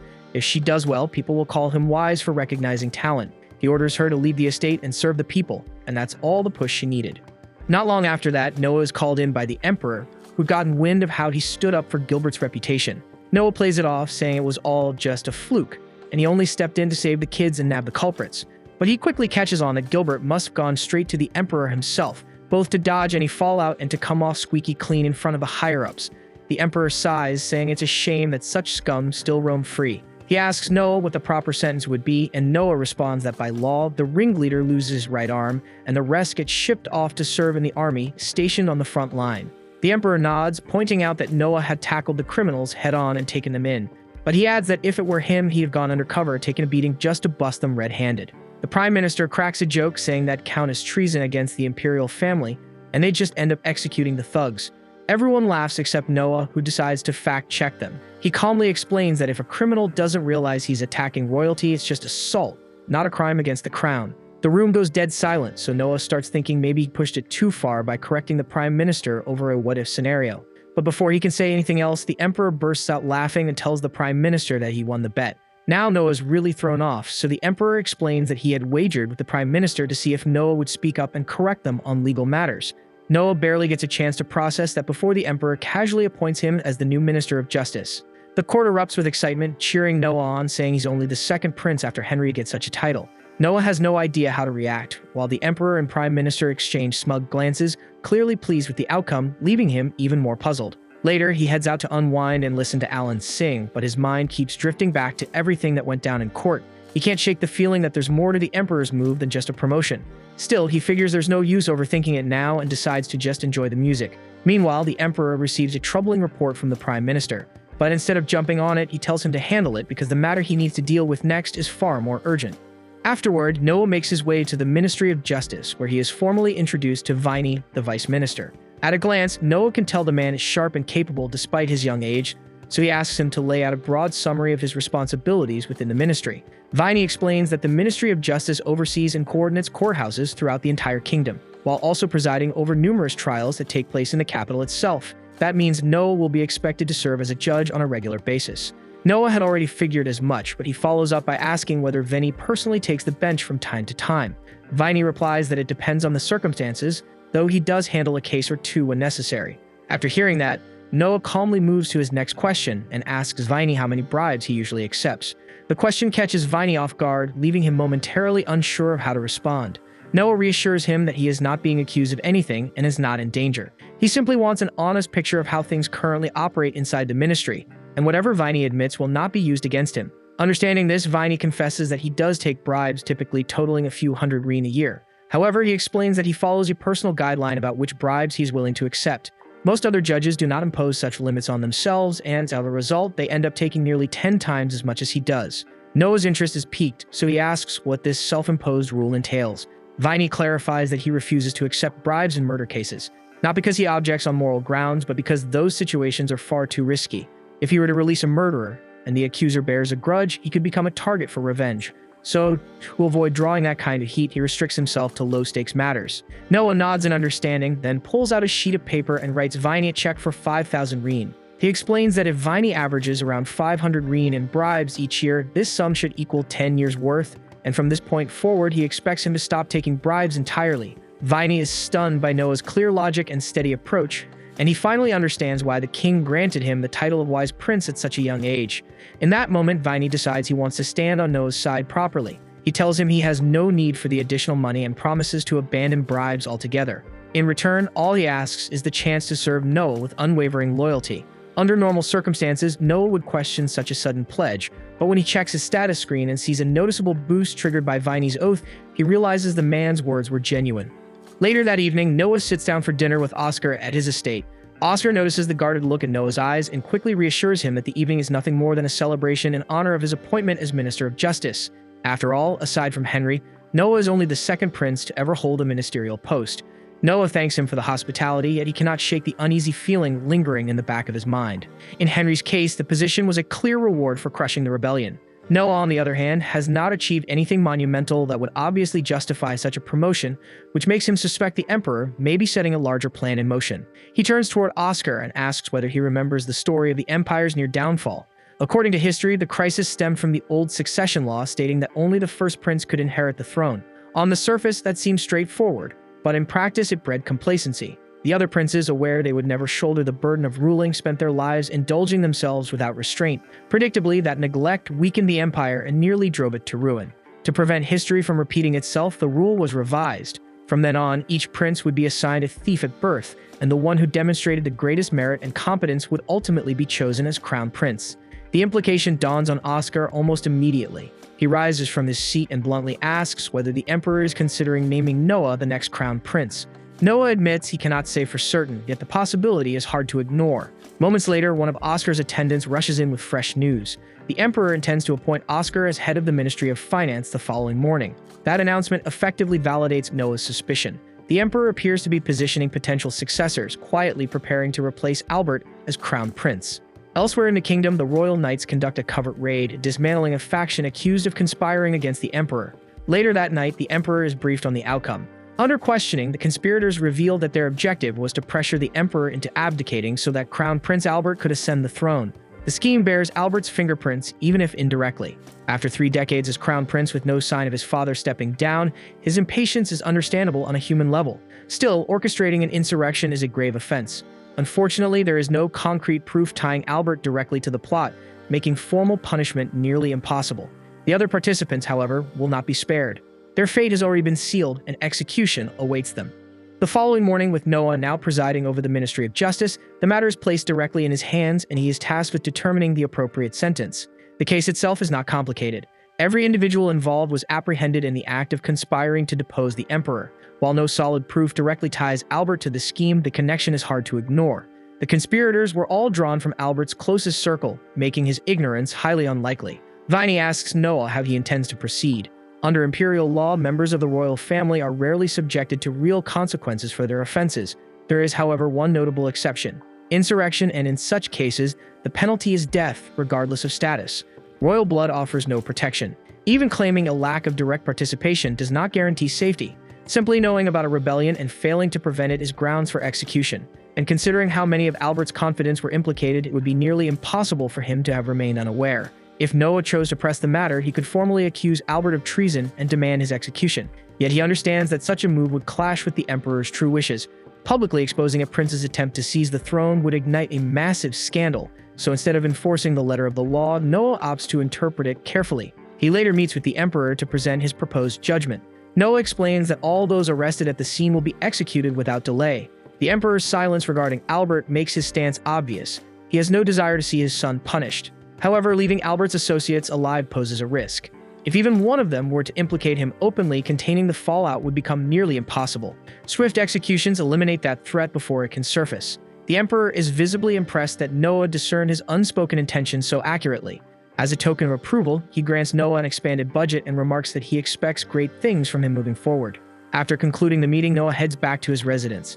As he nears the front gates, he notices two of his guards sprawled across the ground, gravely injured. The scene immediately signals that something is wrong. He rushes to assess the situation, only to find that one guard has already succumbed to his wounds.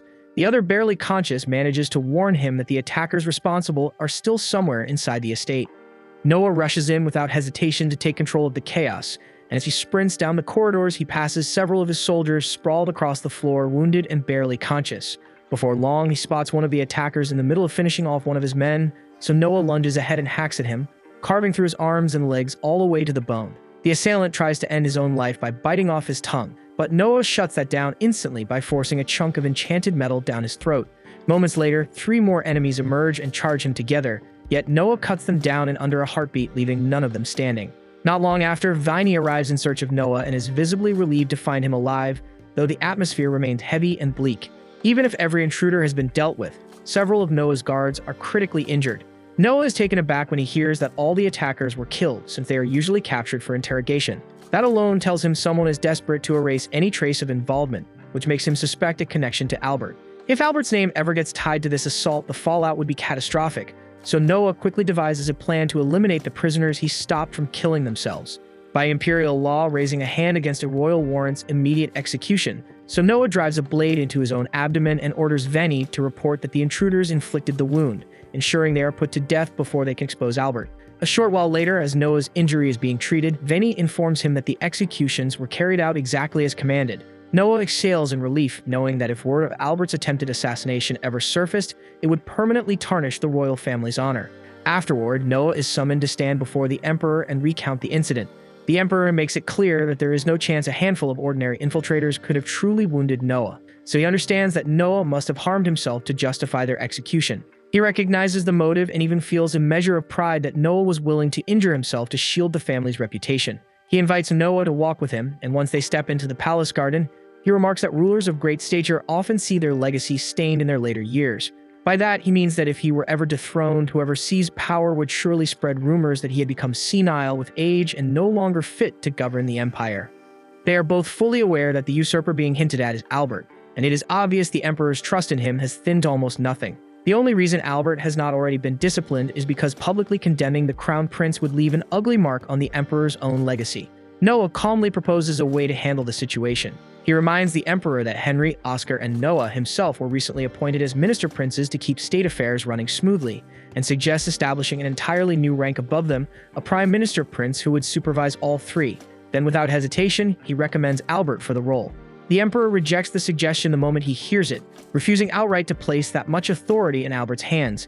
He turns as if to end the conversation, but Noah stops him and points out that it is not strange for Albert to be restless after waiting 3 decades for the throne. Granting him a title with visible authority, even if largely symbolic, might be enough to soothe that impatience. The Emperor sees the logic in Noah's reasoning, yet he worries that if Albert is given oversight of the minister princes, he could block critical matters from ever reaching the throne. That risk is real, but Noah has already prepared for it. He proposes adding a condition stating that if all 3 minister princes unanimously agree that an issue is urgent, they may bypass Albert entirely and report directly to the Emperor. The Emperor finds this arrangement appealing, as it effectively strips Albert of meaningful control while still giving him the illusion of influence, which should curb any reckless retaliation. Deeply appreciative of Noah's foresight, the Emperor insists on rewarding him properly. Coin alone would not suffice, so he invites Noah to accompany him to the Imperial Vault. Inside, the Emperor grants Noah permission to select any treasure he desires. With Leviathan's guidance, Noah surveys the collection carefully before choosing an unusual box that draws his attention. Yet the instant he lifts the lid, a surge of blazing fire bursts outward and engulfs him completely. Noah quickly figures out that the relic carries a will of its own, the same way Leviathan does, and once that clicks, he already knows how to handle it. He calls on Leviathan and drives straight through the blazing aura in a single strike, forcing the relic to submit. And the moment he claims authority over it, the fire swirling around him dies down, leaving a ring resting in his palm. Now that Luthier belongs to Noah, his fire magic parameters jump noticeably. The Emperor is stunned by how effortlessly he subdued it, though deep down he knows he should not be surprised when it comes to Noah. He offers to set up a few targets if Noah wants to try it out, but Noah declines, saying he has a better idea in mind. He leads the Emperor into an open stretch of forest, and when everything is set, he triggers Luthier. But instead of firing at a distant mark, Noah directs the flames straight at himself. The Emperor panics for a brief moment, yet Noah calmly reassures him there is nothing to worry about, explaining he only wants to measure Luthier's power against Leviathan. Just as he predicted, Leviathan edges it out slightly, allowing him to restrain the fire without trouble. On top of that, he limits the artifact's effective range to guarantee the Emperor remains unharmed. Gaining that level of command over an artifact he obtained mere minutes earlier borders on absurd, but by now the Emperor has learned to expect the impossible from Noah. He officially grants Luthier to him and asks that he wield it for the good of the Empire. Not long after, Noah stands before the Emperor again, this time in his capacity as Minister of Justice, tasked with ruling on a delicate internal matter. The Emperor's brother Graham has a nephew who is frankly a spoiled little brat, and while he has always governed his territory with a heavy hand, this time he crossed a line by murdering an innocent citizen without justification, which constitutes a grave offense. Graham has stepped forward to shoulder the blame and even proposed paying a massive penalty. But Noah informs the Emperor that accepting such a payment would be unlawful, since Graham himself committed no wrongdoing. Under imperial law, just as a children cannot be punished for a parent's sins, a parent likewise cannot answer for the crimes committed by their children. The Emperor nods in agreement with Noah, certain that Graham understands the situation as well, but is most likely attempting to smooth things over by throwing money at the problem. The amount offered was 30,000 rein, roughly 250 times the average annual income, making it an undeniably massive sum. Still, Noah firmly states that by law they cannot accept a fine from someone who has committed no offense. Hearing that, the Emperor half-jokingly wonders whether they should amend the law to permit voluntary fine payments, especially since the Imperial Treasury could genuinely benefit from the extra funds. Noah sees the logic behind it, but he believes creating such a law would set a dangerous precedent, convincing people that any wrongdoing could simply be erased with enough money, which would make maintaining order far more difficult. He admits the Treasury is in serious need of financial support, yet insists they must pursue a more honorable and respectable method to secure those funds. The Emperor concedes that Noah is absolutely right, and he is so impressed by his judgment that he immediately grants him the honorary position of Premier Advisor. Grateful for the recognition, Noah suddenly comes up with a clever solution to strengthen the Empire's finances. He proposes that the Emperor offer honorary titles to anyone willing to contribute 1,000 rein to the treasury. After all, receiving a title directly from the Emperor would be an irresistible opportunity for many, and when individuals accumulate more wealth than they can reasonably spend, they often begin chasing prestige instead, meaning there would likely be plenty of eager contributors. Finding the idea brilliant, the Emperor promptly instructs his Prime Minister to summon Oscar, the Minister of Finance, so the plan can be put into action without delay. Upon hearing this, Noah chooses to excuse himself for the day, not wanting to intrude upon Oscar's jurisdiction. However, as he steps outside, he notices a small crowd gathered around the hole he had created earlier. At that moment, a man named Shizu approaches him and explains that the onlookers are simply fascinated, unable to comprehend how the ground had melted in such a strange manner. Apparently, one curious individual even slipped and fell into it while trying to investigate, which Noah cannot help but find slightly amusing. He then hands Shizu a pouch of coins, instructing him to cover all medical expenses for the unfortunate person since the incident was ultimately his responsibility. Shizu gratefully thanks Noah, remarking that he remains as generous as ever. Right then, Noah spots that Shizu is holding something in his arms, so he asks what he's got there, and Shizu explains it's a box packed with rhino beetles. Obviously, the 16th prince likes watching them clash, so he had a few caught for his entertainment. Noah actually finds the whole idea of creatures battling each other kind of fascinating, so during the carriage ride back, he decides to experiment with Leviathan and Luthier. He asks if they'd be down to square off against one another, and both Leviathan and Luthier seem totally game, so they shrink into tiny forms and immediately start throwing hands. Noah watches closely as the two keep going at it without pause, but in the end, Leviathan still has a slight edge over Luthier, so he takes the win. One of Noah's maids happens to witness everything, and she's genuinely captivated since she's never seen anything remotely like that before. Then it hits her that staring at what Noah is doing without permission is rude, so she quickly apologizes for intruding. Noah tells her it's fine and even offers to let her watch more since Luthier looks eager for a rematch.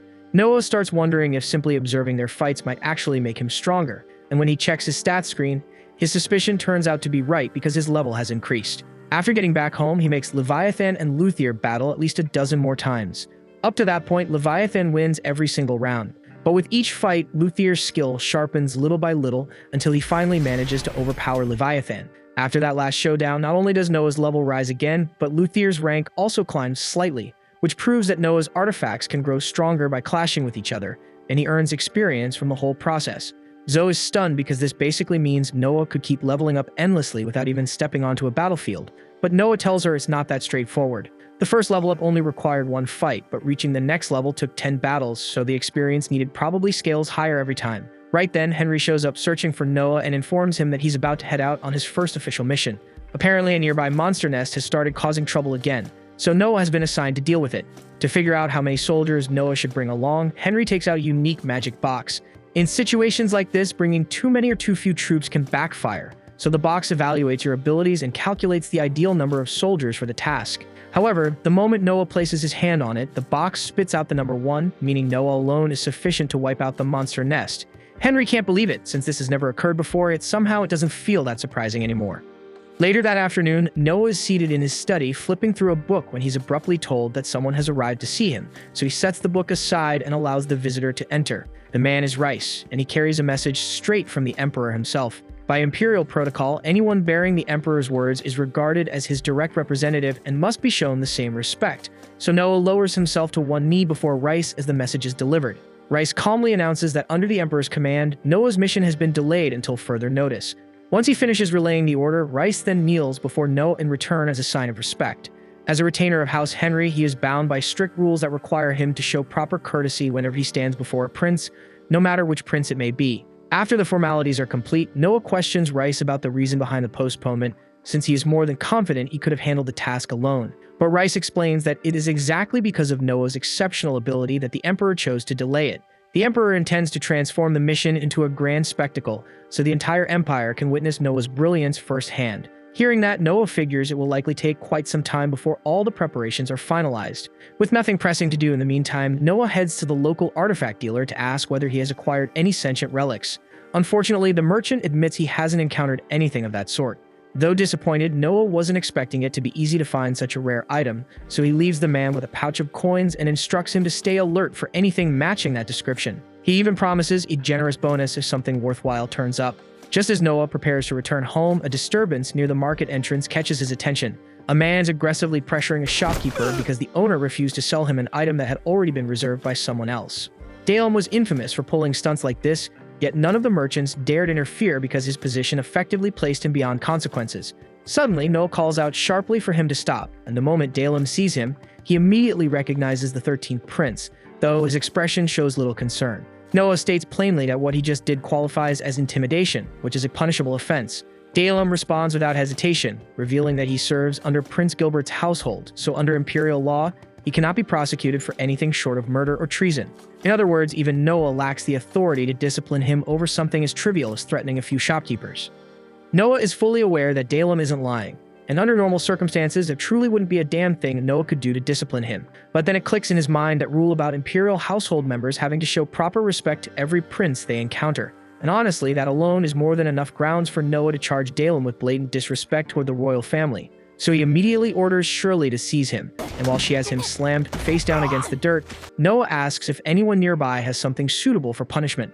And since the shop owners despise Dalem with a passion, one of them doesn't hesitate for a second before producing a whip. Not long after, Dalem is bound tightly to a wooden stake, and Shirley turns to Noah, asking how many lashes she intends to administer. Noah replies that if Gilbert ever discovered one of his subordinates abusing borrowed authority to terrorize civilians, he would unquestionably impose the death penalty. So that is precisely the sentence Dalem will receive. And after a brutally long and agonizing round of lashes, Dalem is officially declared dead. Noah feels no remorse whatsoever.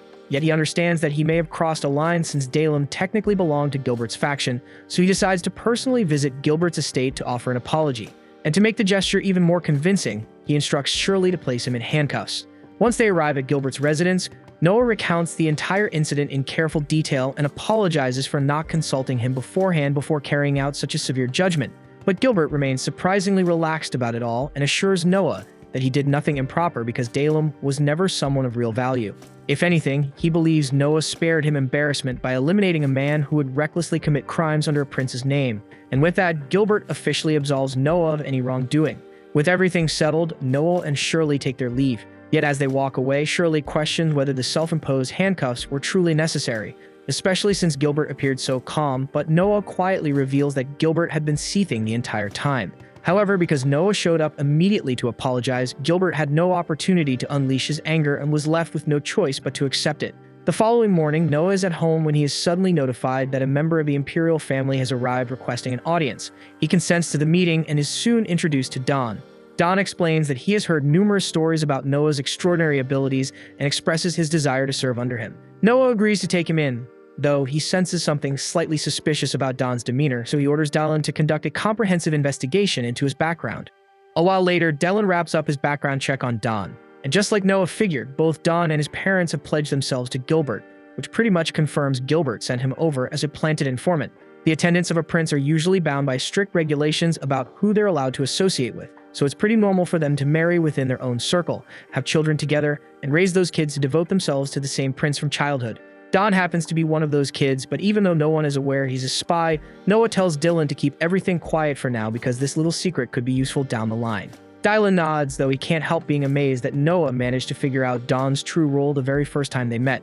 Still, Noah didn't pull off anything flashy. He simply noticed that even after granting Don permission to serve him, his stats didn't increase at all, and that could only mean Don's loyalty wasn't genuine. On a different note, Dylan lets Noah know that the merchant he asked to watch for rare relics has arrived, claiming he has something that might catch Noah's interest. Noah instructs that the man be brought in, and once the merchant steps inside and pays his respects, he unveils the item he recently obtained, a massive portrait. Noah is slightly thrown off since he had been expecting something along the lines of enchanted armor or a powerful blade, but the moment he moves closer to the canvas, Leviathan stirs, which tells him there's definitely something strange about it. He asks the merchant whether the portrait carries a curse, and the man admits that it does. To prove it, he produces a duplicate painting made around the same period as the original, and while the two pieces look nearly identical at first glance, Noah catches a subtle shift in the young girl's expression. If the copy was meant to perfectly mirror the original, then the only explanation is that the original altered over time, and since Leviathan reacted to it, there has to be some kind of awareness sealed within.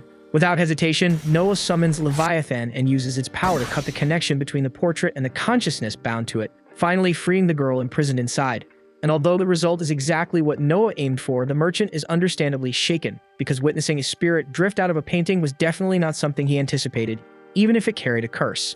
Right then, he catches on that Noah appears to be speaking with the spirit, which completely throws him off since she hasn't made a single sound ever since stepping out of the painting. Yet somehow Noah can actually hear her, and through that strange link he finds out she suffered a cruel end. The man who first created the painting murdered her, then blended her blood straight into the paint spread across the canvas, which is exactly why her soul became chained to it and couldn't escape. Even so, being a spirit doesn't leave her with many choices about her future, so Noah calmly offers her a place at his side if she pledges loyalty to him, and she accepts without hesitation. With a new magical subordinate secured, Noah's earth magic stat rises noticeably, but that's only part of what she brings to the table. Her name is Hawala, and she holds the ability to mimic the form of anything or anyone she has witnessed before, so to prove it, she instantly shifts into the shop owner's exact appearance. The owner stands frozen, staring at a flawless duplicate of himself, barely able to process it, yet her capabilities don't stop there. Noah merges her power with the effect of his ring, and her ghostly body partially solidifies, allowing the owner to grasp one of Hawala's hands while the other remains untouchable, an ability that flexible is bound to be invaluable someday. So Noah expresses his appreciation and tells the owner he'll pay whatever price he sets, as long as he continues searching for rare artifacts like this one, and the man readily agrees.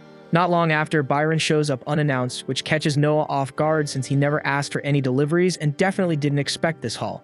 Byron explains that it's simply his way of showing gratitude because thanks to Noah, Cindy secured a servant position within the palace and has already advanced to attendant status, meaning she now shares the Emperor's bed, which is considered an immense distinction. Noah immediately notices Byron went all out with these offerings, estimating their worth at roughly 30,000 rein, and Byron is stunned that Noah calculated the value so precisely. Inside the palace, consorts are ranked in 4 tiers: attendants, concubines, standard wives, and above them all stands the Emperor's lawful spouse, the Empress.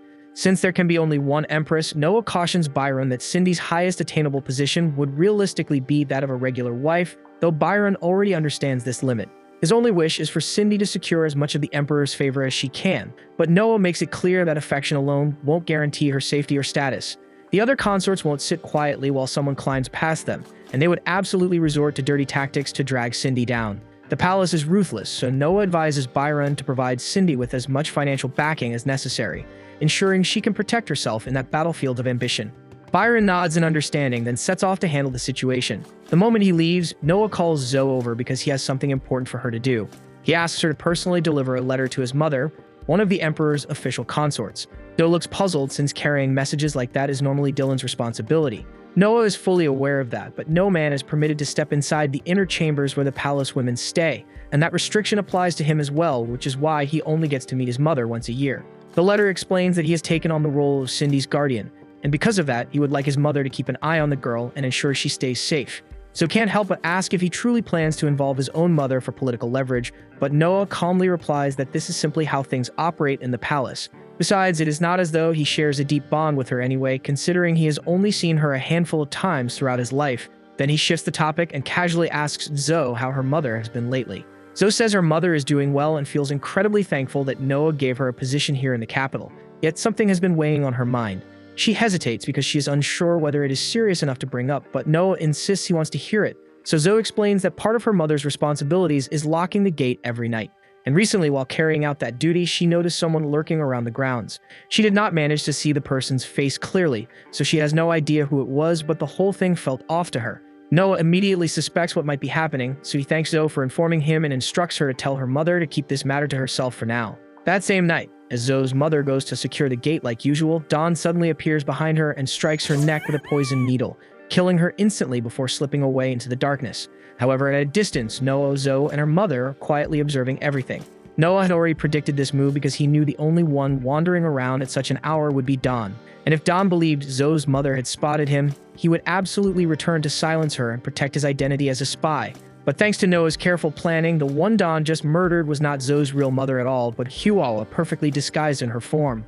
Huawa's power lets her produce a completely lifelike corpse, so Noah has Zoe carry the body back to her hometown so it can be properly buried. Naturally, this is only a short-term cover to ensure Dawn doesn't catch on that Zoe's mother is actually still breathing, because if he did, he would definitely make another move against her. Noah also frames it as a reason to grant Zoe a few days away so she can stay by her mother's side, and the two of them are overwhelmingly thankful for how thoughtful he is. Sometime after that, Dawn is shown heavily wounded and wrapped in bandages inside a small forest cabin, with Noah seated beside his bed. The moment Dawn regains consciousness, Noah calmly tells him to rest since he almost lost his life out there. Apparently, once Dawn informed his handler that he had eliminated the witness who saw him lurking around, he was labeled a risk for acting recklessly as a spy and was stabbed immediately. Noah explains that he witnessed everything unfold because he had ordered Huawa to shadow Dawn's every move, and if he had not stepped in at the right moment, Dawn would unquestionably be dead. Dawn is stunned that Noah uncovered his identity as the spy so effortlessly, and he finally understands why the public refers to him as the Wise Prince. Truthfully, Dawn admits he would have rather served under Noah from the start, but since he was already bound to Gilbert's command, he had no option except to obey. Noah tells Dawn to quit speaking like redemption is out of reach because as long as he genuinely pledges allegiance, Noah is completely willing to take him in as a true subordinate. Dawn is caught off guard and asks if Noah truly intends to accept someone like him after all the damage he caused.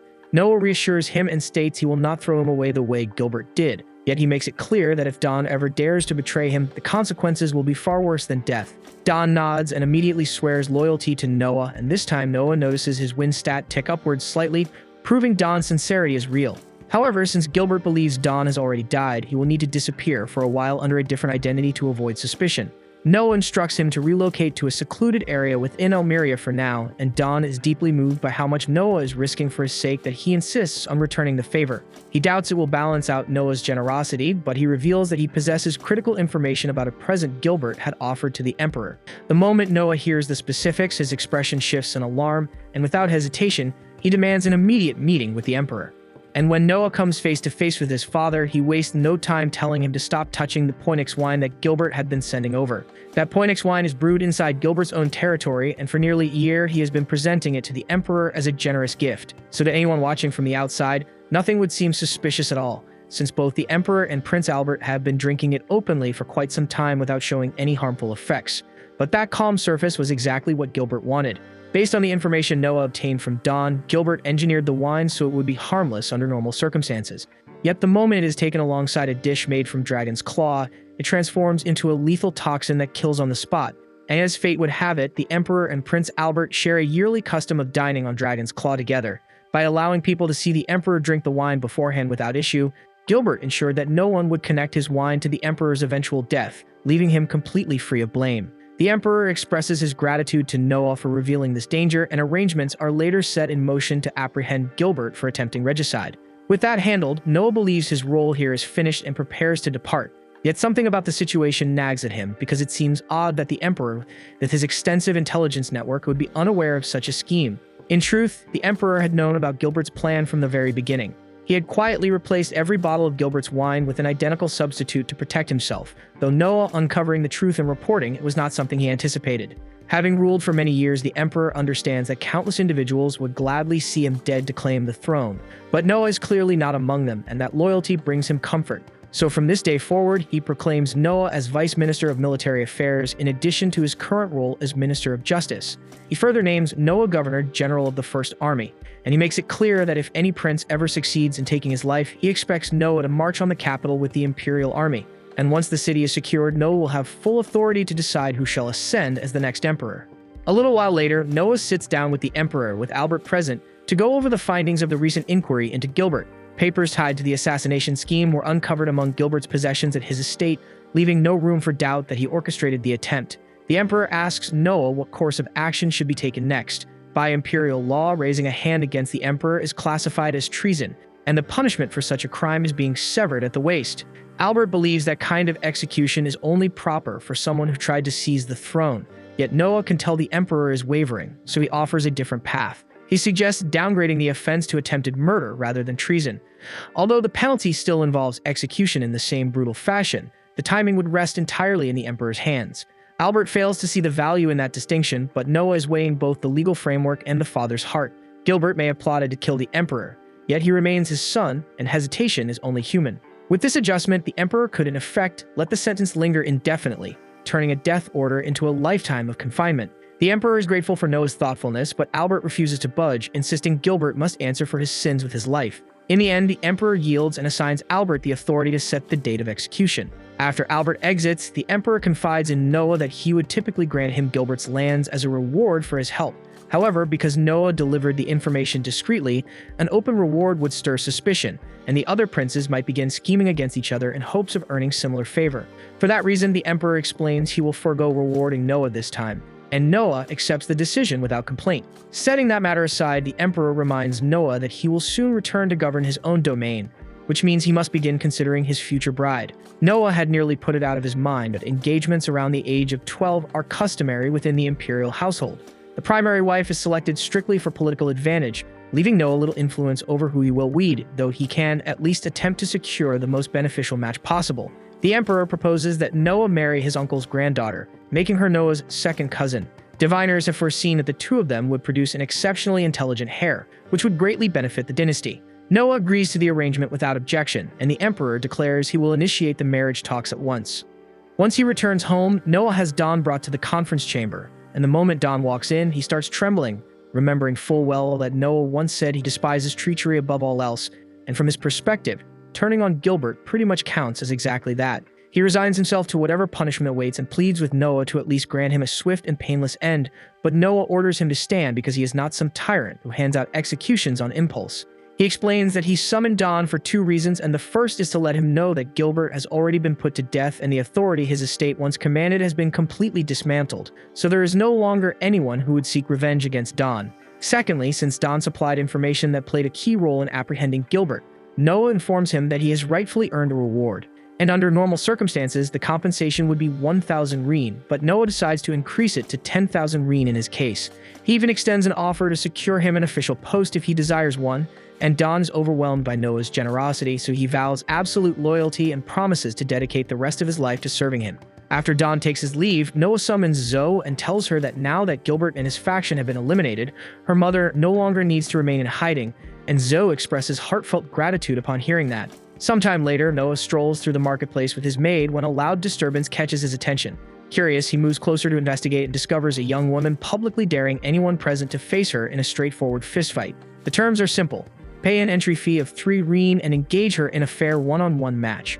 If she wins, she keeps the fee, and if her opponent prevails, he claims her as his slave. The entire setup sounds reckless and dangerous, and Noah feels the urge to intervene. However, while the law clearly outlaws illicit slave trafficking, it does not prohibit an individual from voluntarily selling themselves, which means this arrangement technically does not violate any statutes. Soon enough, a man from the crowd steps forward to accept the challenge, brimming with confidence in his ability to defeat her. Yet within moments, he is sprawled across the ground, beaten and utterly disgraced. In the following minutes, 15 additional challengers come forward, but each one is effortlessly subdued, leaving the onlookers hesitant to risk the same humiliation. Eventually, one final contender decides to confront her, and the woman instructs him to pay the entry fee so they can begin. The man scoffs and claims payment is unnecessary since he is certain of his victory, and without warning, he lunges at her, and she braces herself to deflect the incoming strike, but suddenly a portion of her body turns numb, and before she can even comprehend what is happening, the man delivers a crushing blow that knocks her unconscious. For a brief second, the entire crowd goes dead silent because they can't process how the man managed to defeat her that effortlessly. And with a smug grin, the man announces that she belongs to him now, claiming her as his slave, but Noah immediately cuts in and calmly points out that the rules were clearly violated. The duel was meant to be a clean one-on-one match, yet it was obvious that one of his allies had fired some sort of paralyzing dart at the woman from the sidelines. The man attempts to brush it off and deny everything, but Noah has already singled out the accomplice and releases a wave of magical pressure that instantly knocks the culprit unconscious. After that, it becomes painfully clear to everyone watching that Chad had been cheating from the start. Chad, furious at being exposed in front of the crowd, lunges straight at Noah in a blind rage, but that reckless charge ends exactly how anyone would predict because within seconds, Noah lands a few deliberate warning cuts and Chad crashes onto the ground. It's obvious he doesn't stand a chance, so he scrambles back to his feet and bolts before he can embarrass himself any further, disappearing into the crowd while swearing that he'll get revenge one day. Not long after, the girl regains consciousness, stretched out on a bench with Noah seated beside her. Relieved to see that she's unharmed, Noah gently asks whether she remembers what happened earlier. Her recollection is hazy, but the last clear memory she has is fighting some random opponent in the arena. Then right in the middle of the match, her legs abruptly lost all feeling, and from that point on, everything goes blank. Noah explains that Chad resorted to cheating and arranged for someone to poison her during the fight, and the girl burns with anger upon hearing that he stooped to such a disgraceful tactic. Still, Noah doesn't let her off the hook and reminds her that wagering her freedom and offering herself as a slave over something so reckless was incredibly foolish and dangerous. He asks what could have possibly pushed her to make such a desperate choice, and that's when she admits that she's completely out of money. She traveled to this city to take part in this year's night selection exam, which happens to be overseen by the 10th prince this time. Unfortunately, she failed to pass, and without enough funds to make the journey back home, she had been trying to scrape together whatever she could to survive. Hearing that leaves Noah genuinely puzzled because it's hard for him to believe that someone with her level of ability didn't qualify for the night selection, but there's more to it than that. After she completed the exam, the 10th prince personally summoned her to his private chambers. There he made it clear that the only way she would be allowed to pass was if she provided him with certain favors, and when she refused outright, he dismissed her and denied her the position of knight.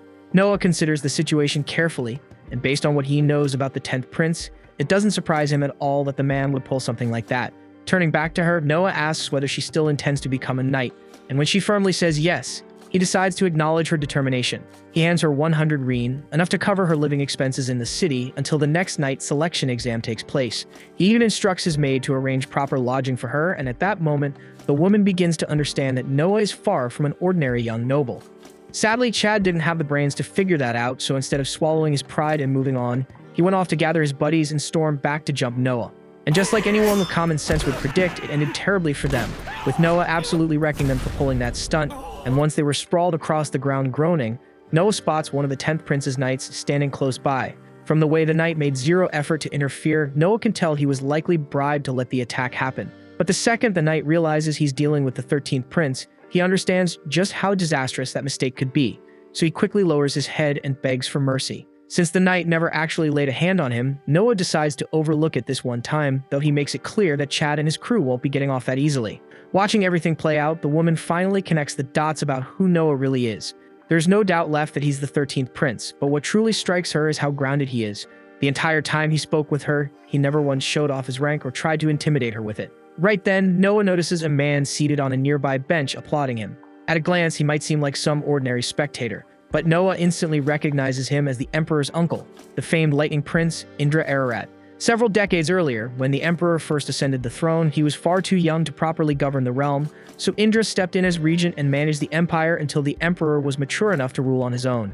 And once that day came, Indra relinquished control without the slightest resistance and withdrew from political life, choosing instead to return to his homeland and live quietly, which makes him someone deeply worthy of respect.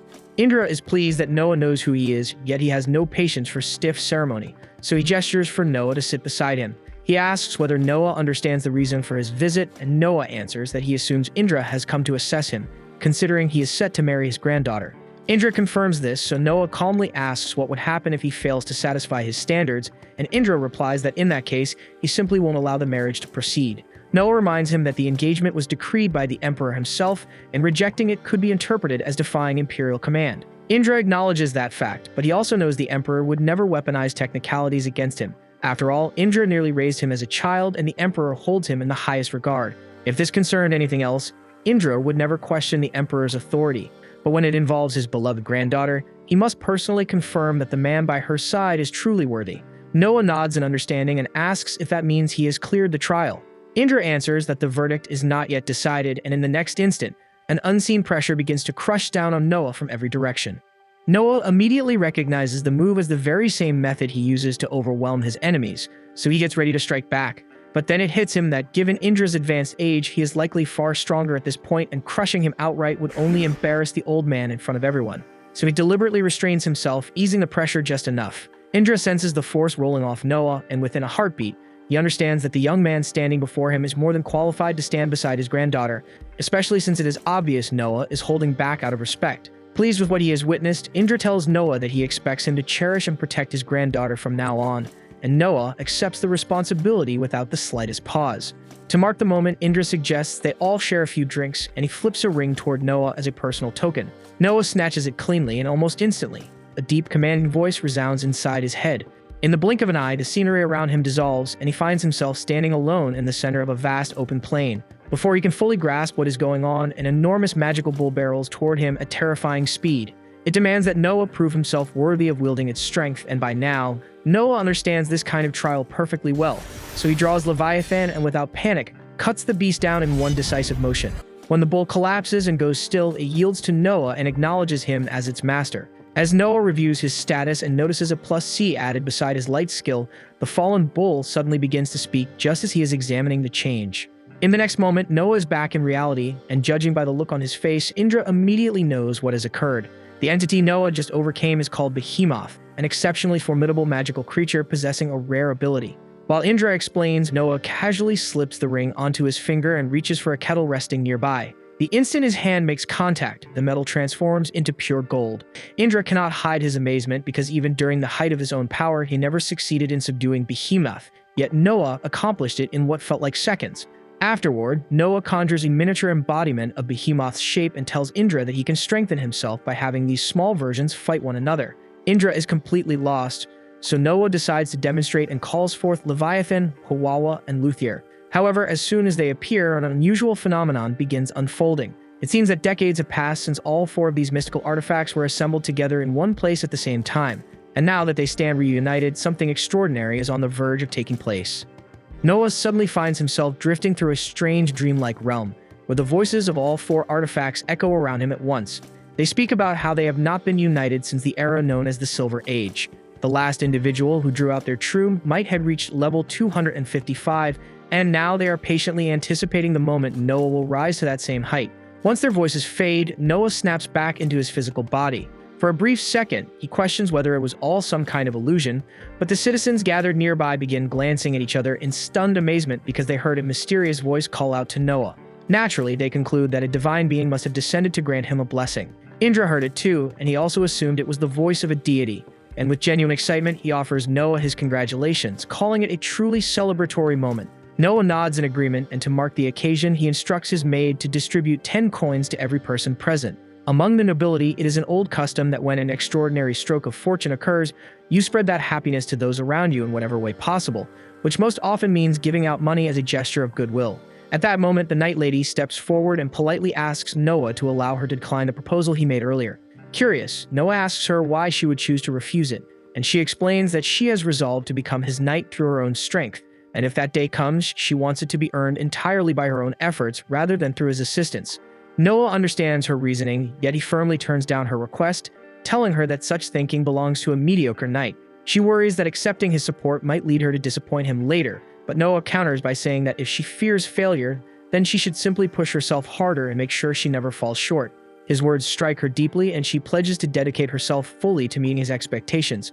Indra watches this exchange with admiration, impressed by how effortlessly Noah can calm doubts and inspire confidence. Suddenly, the Emperor arrives and remarks to Indra that this is merely one of the countless qualities that set Noah apart. The instant Noah and Indra notice the Emperor's presence, they drop to their knees and the civilians quickly follow their lead. But the Emperor waves off the formal display, saying it is unnecessary since he is already outside the castle walls. He invites Indra to sit beside him. In response, Noah summons a life-size luthier figure to stand guard as an imposing deterrent. With that silent, intimidating presence looming nearby, no one would dare approach or interrupt the Emperor. The Emperor had intended for Noah to accompany him while he conversed with Indra, and he is pleased to see that Noah grasped his unspoken plan without needing any direct instruction. Not long after that, Indra and the Emperor ride side by side in a carriage, as the Emperor has a matter he wants to discuss. And realizing it's probably something delicate, Noah signals Luthier to unleash a dazzling column of flames outside, drawing the citizens' attention away. Inside the carriage, the Emperor confides in Indra that he is considering stripping Albert of his status as crown prince. Indra asks what prompted such a drastic thought, so the Emperor brings up the recent affair involving Gilbert's assassination attempt. Gilbert absolutely overstepped, yet he was still his son, and as Noah had advised, the Emperor would have rather condemned him to lifelong imprisonment than order his execution. Albert, however, burned with anger at the idea of showing mercy to his own brother and demanded that Gilbert be put to death. Technically, Albert broke no laws, but the Emperor fears that if Albert ascends the throne in his current state, that same intensity could spiral into a bloody purge, with Henry, Oscar, and Noah likely becoming his first targets. Indra now grasped the Emperor's reasoning for wanting to remove Albert from succession, but he asks whether a new heir has already been selected. The Emperor admits he hasn't officially declared anyone yet, so Indra warns him that leaving the crown prince seat vacant would fracture the realm if he were to pass away before naming a successor. The Emperor acknowledges the risk, though his hesitation is not from uncertainty. He has already decided who should inherit the throne, but he fears that revealing the name would ignite fierce rivalries across the court. Indra understands the concern, yet he argues that secrecy poses a greater danger than open conflict over a named heir. At that moment, Noah steps in with a proposal. He suggests the Emperor draft a will and publicly state that his chosen successor is recorded within it. Indra doubts the practicality of that plan, pointing out how easily documents can be forged. But Noah anticipated that objection, proposing instead that the will be concealed within the Emperor's own body, perhaps etched into one of his teeth, and in that case, no one could counterfeit or tamper with it. And the Emperor and Indra both find the idea remarkably clever and agree to it. Afterward, they return to the palace, and once inside, the Emperor commands everyone except Noah and Indra to clear the chamber immediately, unwilling to let stray ears catch even a whisper of what was said. The attendants quietly file out one by one, though a single servant remains. When Noah questions this, he's told that the man is both deaf and illiterate, specifically retained for confidential meetings like this since he has no ability to overhear or interpret anything discussed. Noah is curious since he never knew that before, but setting that aside, he offers one final piece of advice to the Emperor. He believes it would be wiser for the Emperor to reclaim complete authority over the military, because if he proceeds with the will arrangement and a prince who commands troops happens to oppose it, that prince could easily weaponize that force to eliminate the others and crown himself as the next emperor. If something like that were to unfold, it would be a complete disaster. So the Emperor agrees to withdraw every military command he previously granted, including the authority entrusted to Noah. Indra is struck by the fact that Noah could propose such a measure, even though it means losing his own position, and that level of integrity is precisely why the Emperor places so much trust in him. The Emperor drafts the official orders, removing Noah and the other princes from military command. With that matter settled, Indra then asks how the Emperor intends to proceed with Albert's removal as heir. From Noah's perspective, there is no reason to be overly anxious, because ultimately the Emperor holds absolute power to appoint or revoke his successor at his discretion. Still, since Albert has not committed any defined offense, Noah believes it would be appropriate to allow him to retain his standing as a prince. The Emperor concurs with Noah, but he insists that Albert will never again be recognized as crown prince. So Noah proposes granting him a designation such as ended prince to make it unmistakably clear that Albert's rank will never advance beyond that point. The Emperor accepts the proposal and moves forward with it, beginning to draft the formal proclamation. Yet he struggles to complete the document because although he no longer considers Albert suitable to rule, it still wounds him to deprive his own son of the inheritance he was born to claim.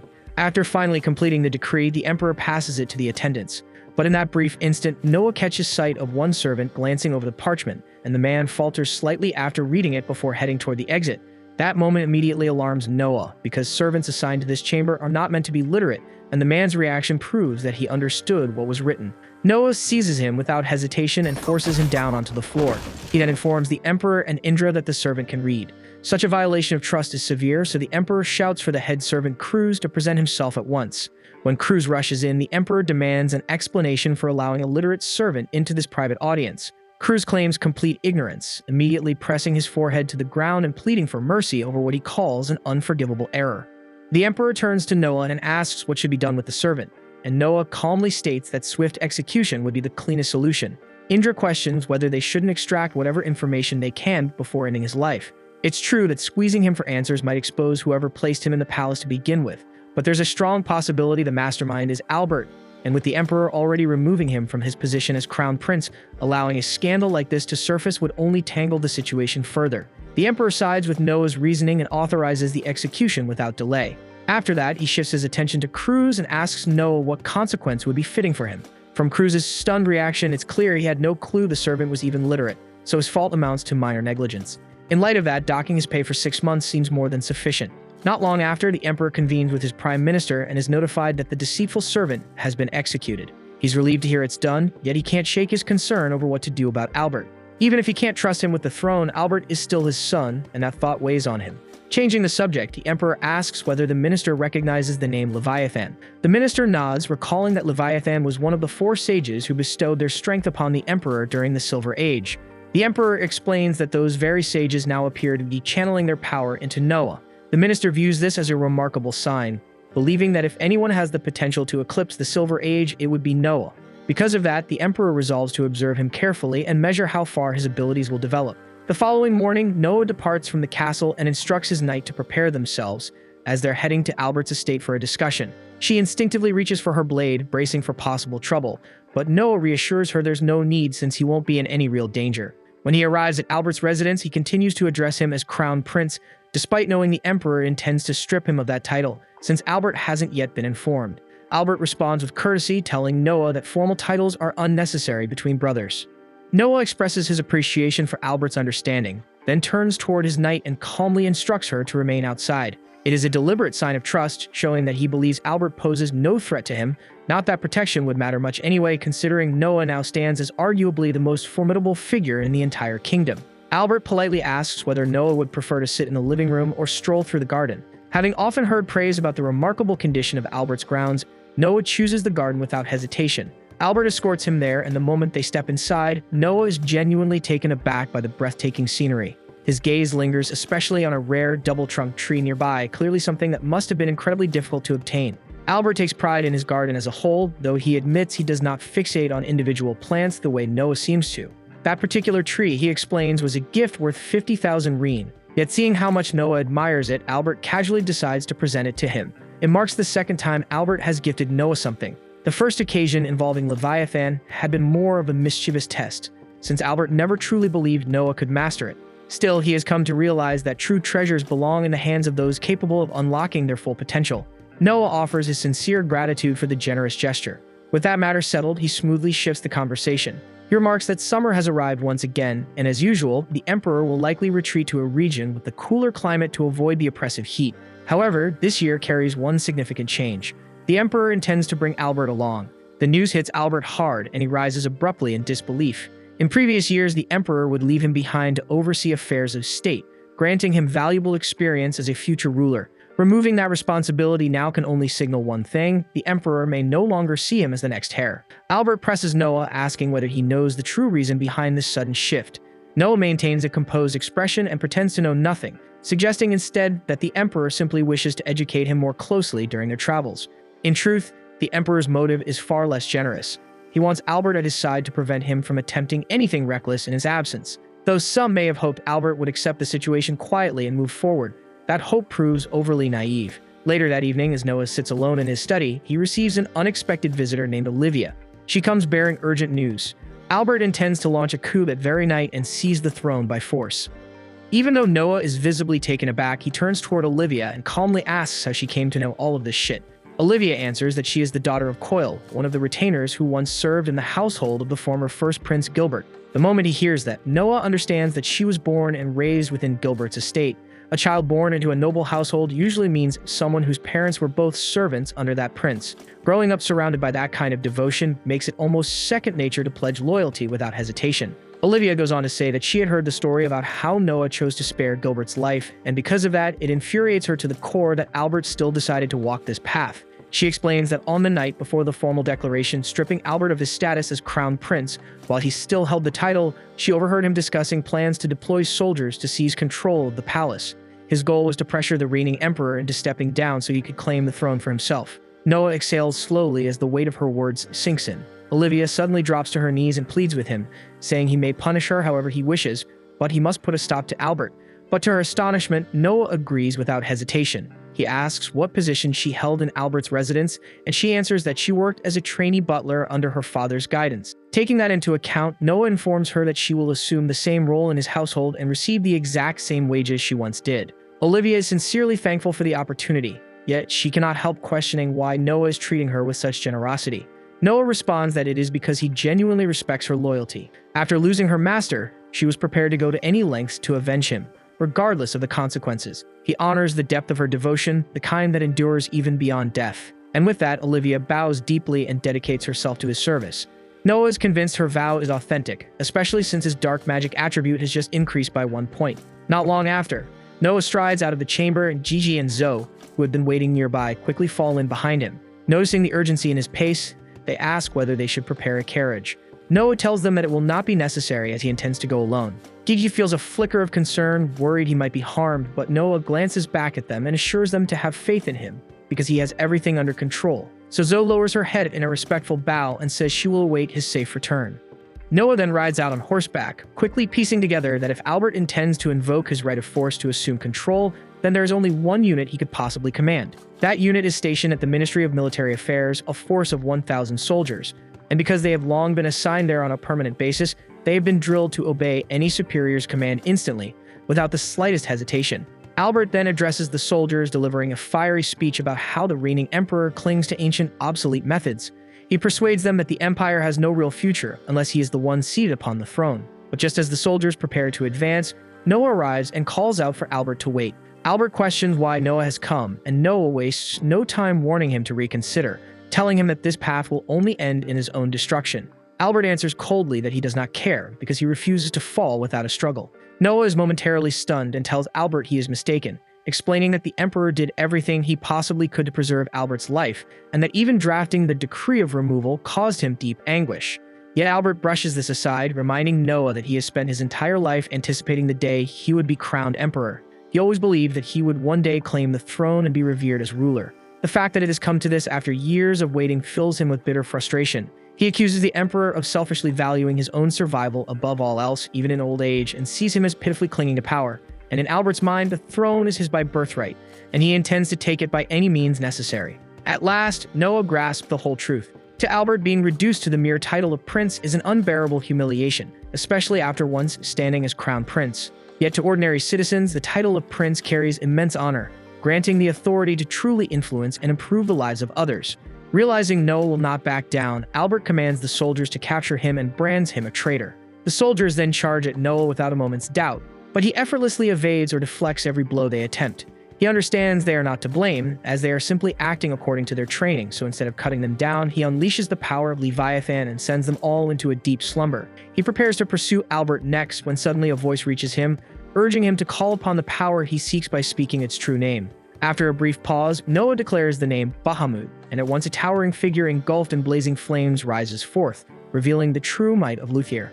Albert and the few soldiers still standing watch in horror as Bahamut releases a torrent of fire toward them, the blazing inferno swallowing everything in its path and reducing men to drifting ash within seconds. The heat alone is enough to make their hearts seize in fear, but after a brief moment, Noah raises his voice and commands Bahamut to cease, making it clear he has no intention of letting any more soldiers lose their lives. Then at once the colossal dragon dissolves into light and slips back into the ring on Noah's finger. Then, without hesitation, Noah strides toward Albert and tells him plainly that it is finished, and there is no reason left to run or pretend. Albert's composure shatters as panic overtakes him, and he blurts out that there is no way he will die at the hands of his younger brother. Noah calmly corrects him, explaining that he has no desire to kill him, because he knows their father would never want to see his sons spilling each other's blood.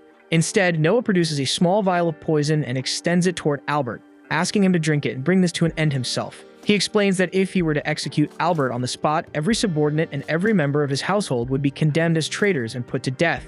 But if Albert chooses to end his own life here, the official account would state that he led troops in an attempt to seize the palace, only to regain his senses at the last moment and take responsibility by ending his life. In Noah's eyes, this is the only path that shields Albert's family and the men who followed him.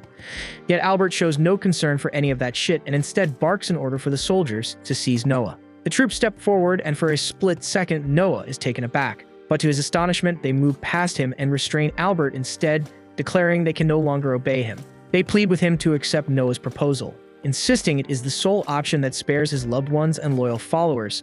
Albert lashes out, demanding they carry out his command, but one knight interrupts sharply, telling him to hold his tongue and reminding him of the 120 lives he fed to the miasma when he broke the seal on the Leviathan.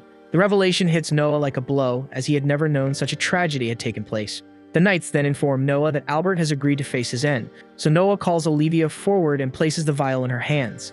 And as she approaches, Albert fights with everything he has left, but the soldiers pin him down and force his mouth open while she pours the poison down his throat, and he swallows it despite his struggle. When it is over, they release him and Albert collapses to the ground. His final words echo his lifelong obsession, admitting that all he ever desired was to claim his father's throne and sit upon it as emperor. After the soldiers lower their heads before Noah, he calmly explains how the events will be recorded.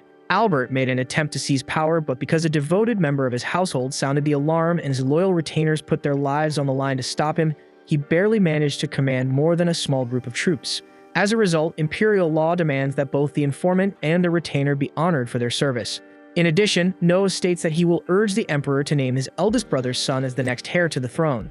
Not long after, Noah feels a sharp rise in his stats, a clear sign that the two soldiers beside him are far stronger than they appear. It dawns on him that Albert never grasped a simple truth. People are the most valuable asset of all, and because he failed to see that, his rebellion was doomed from the start.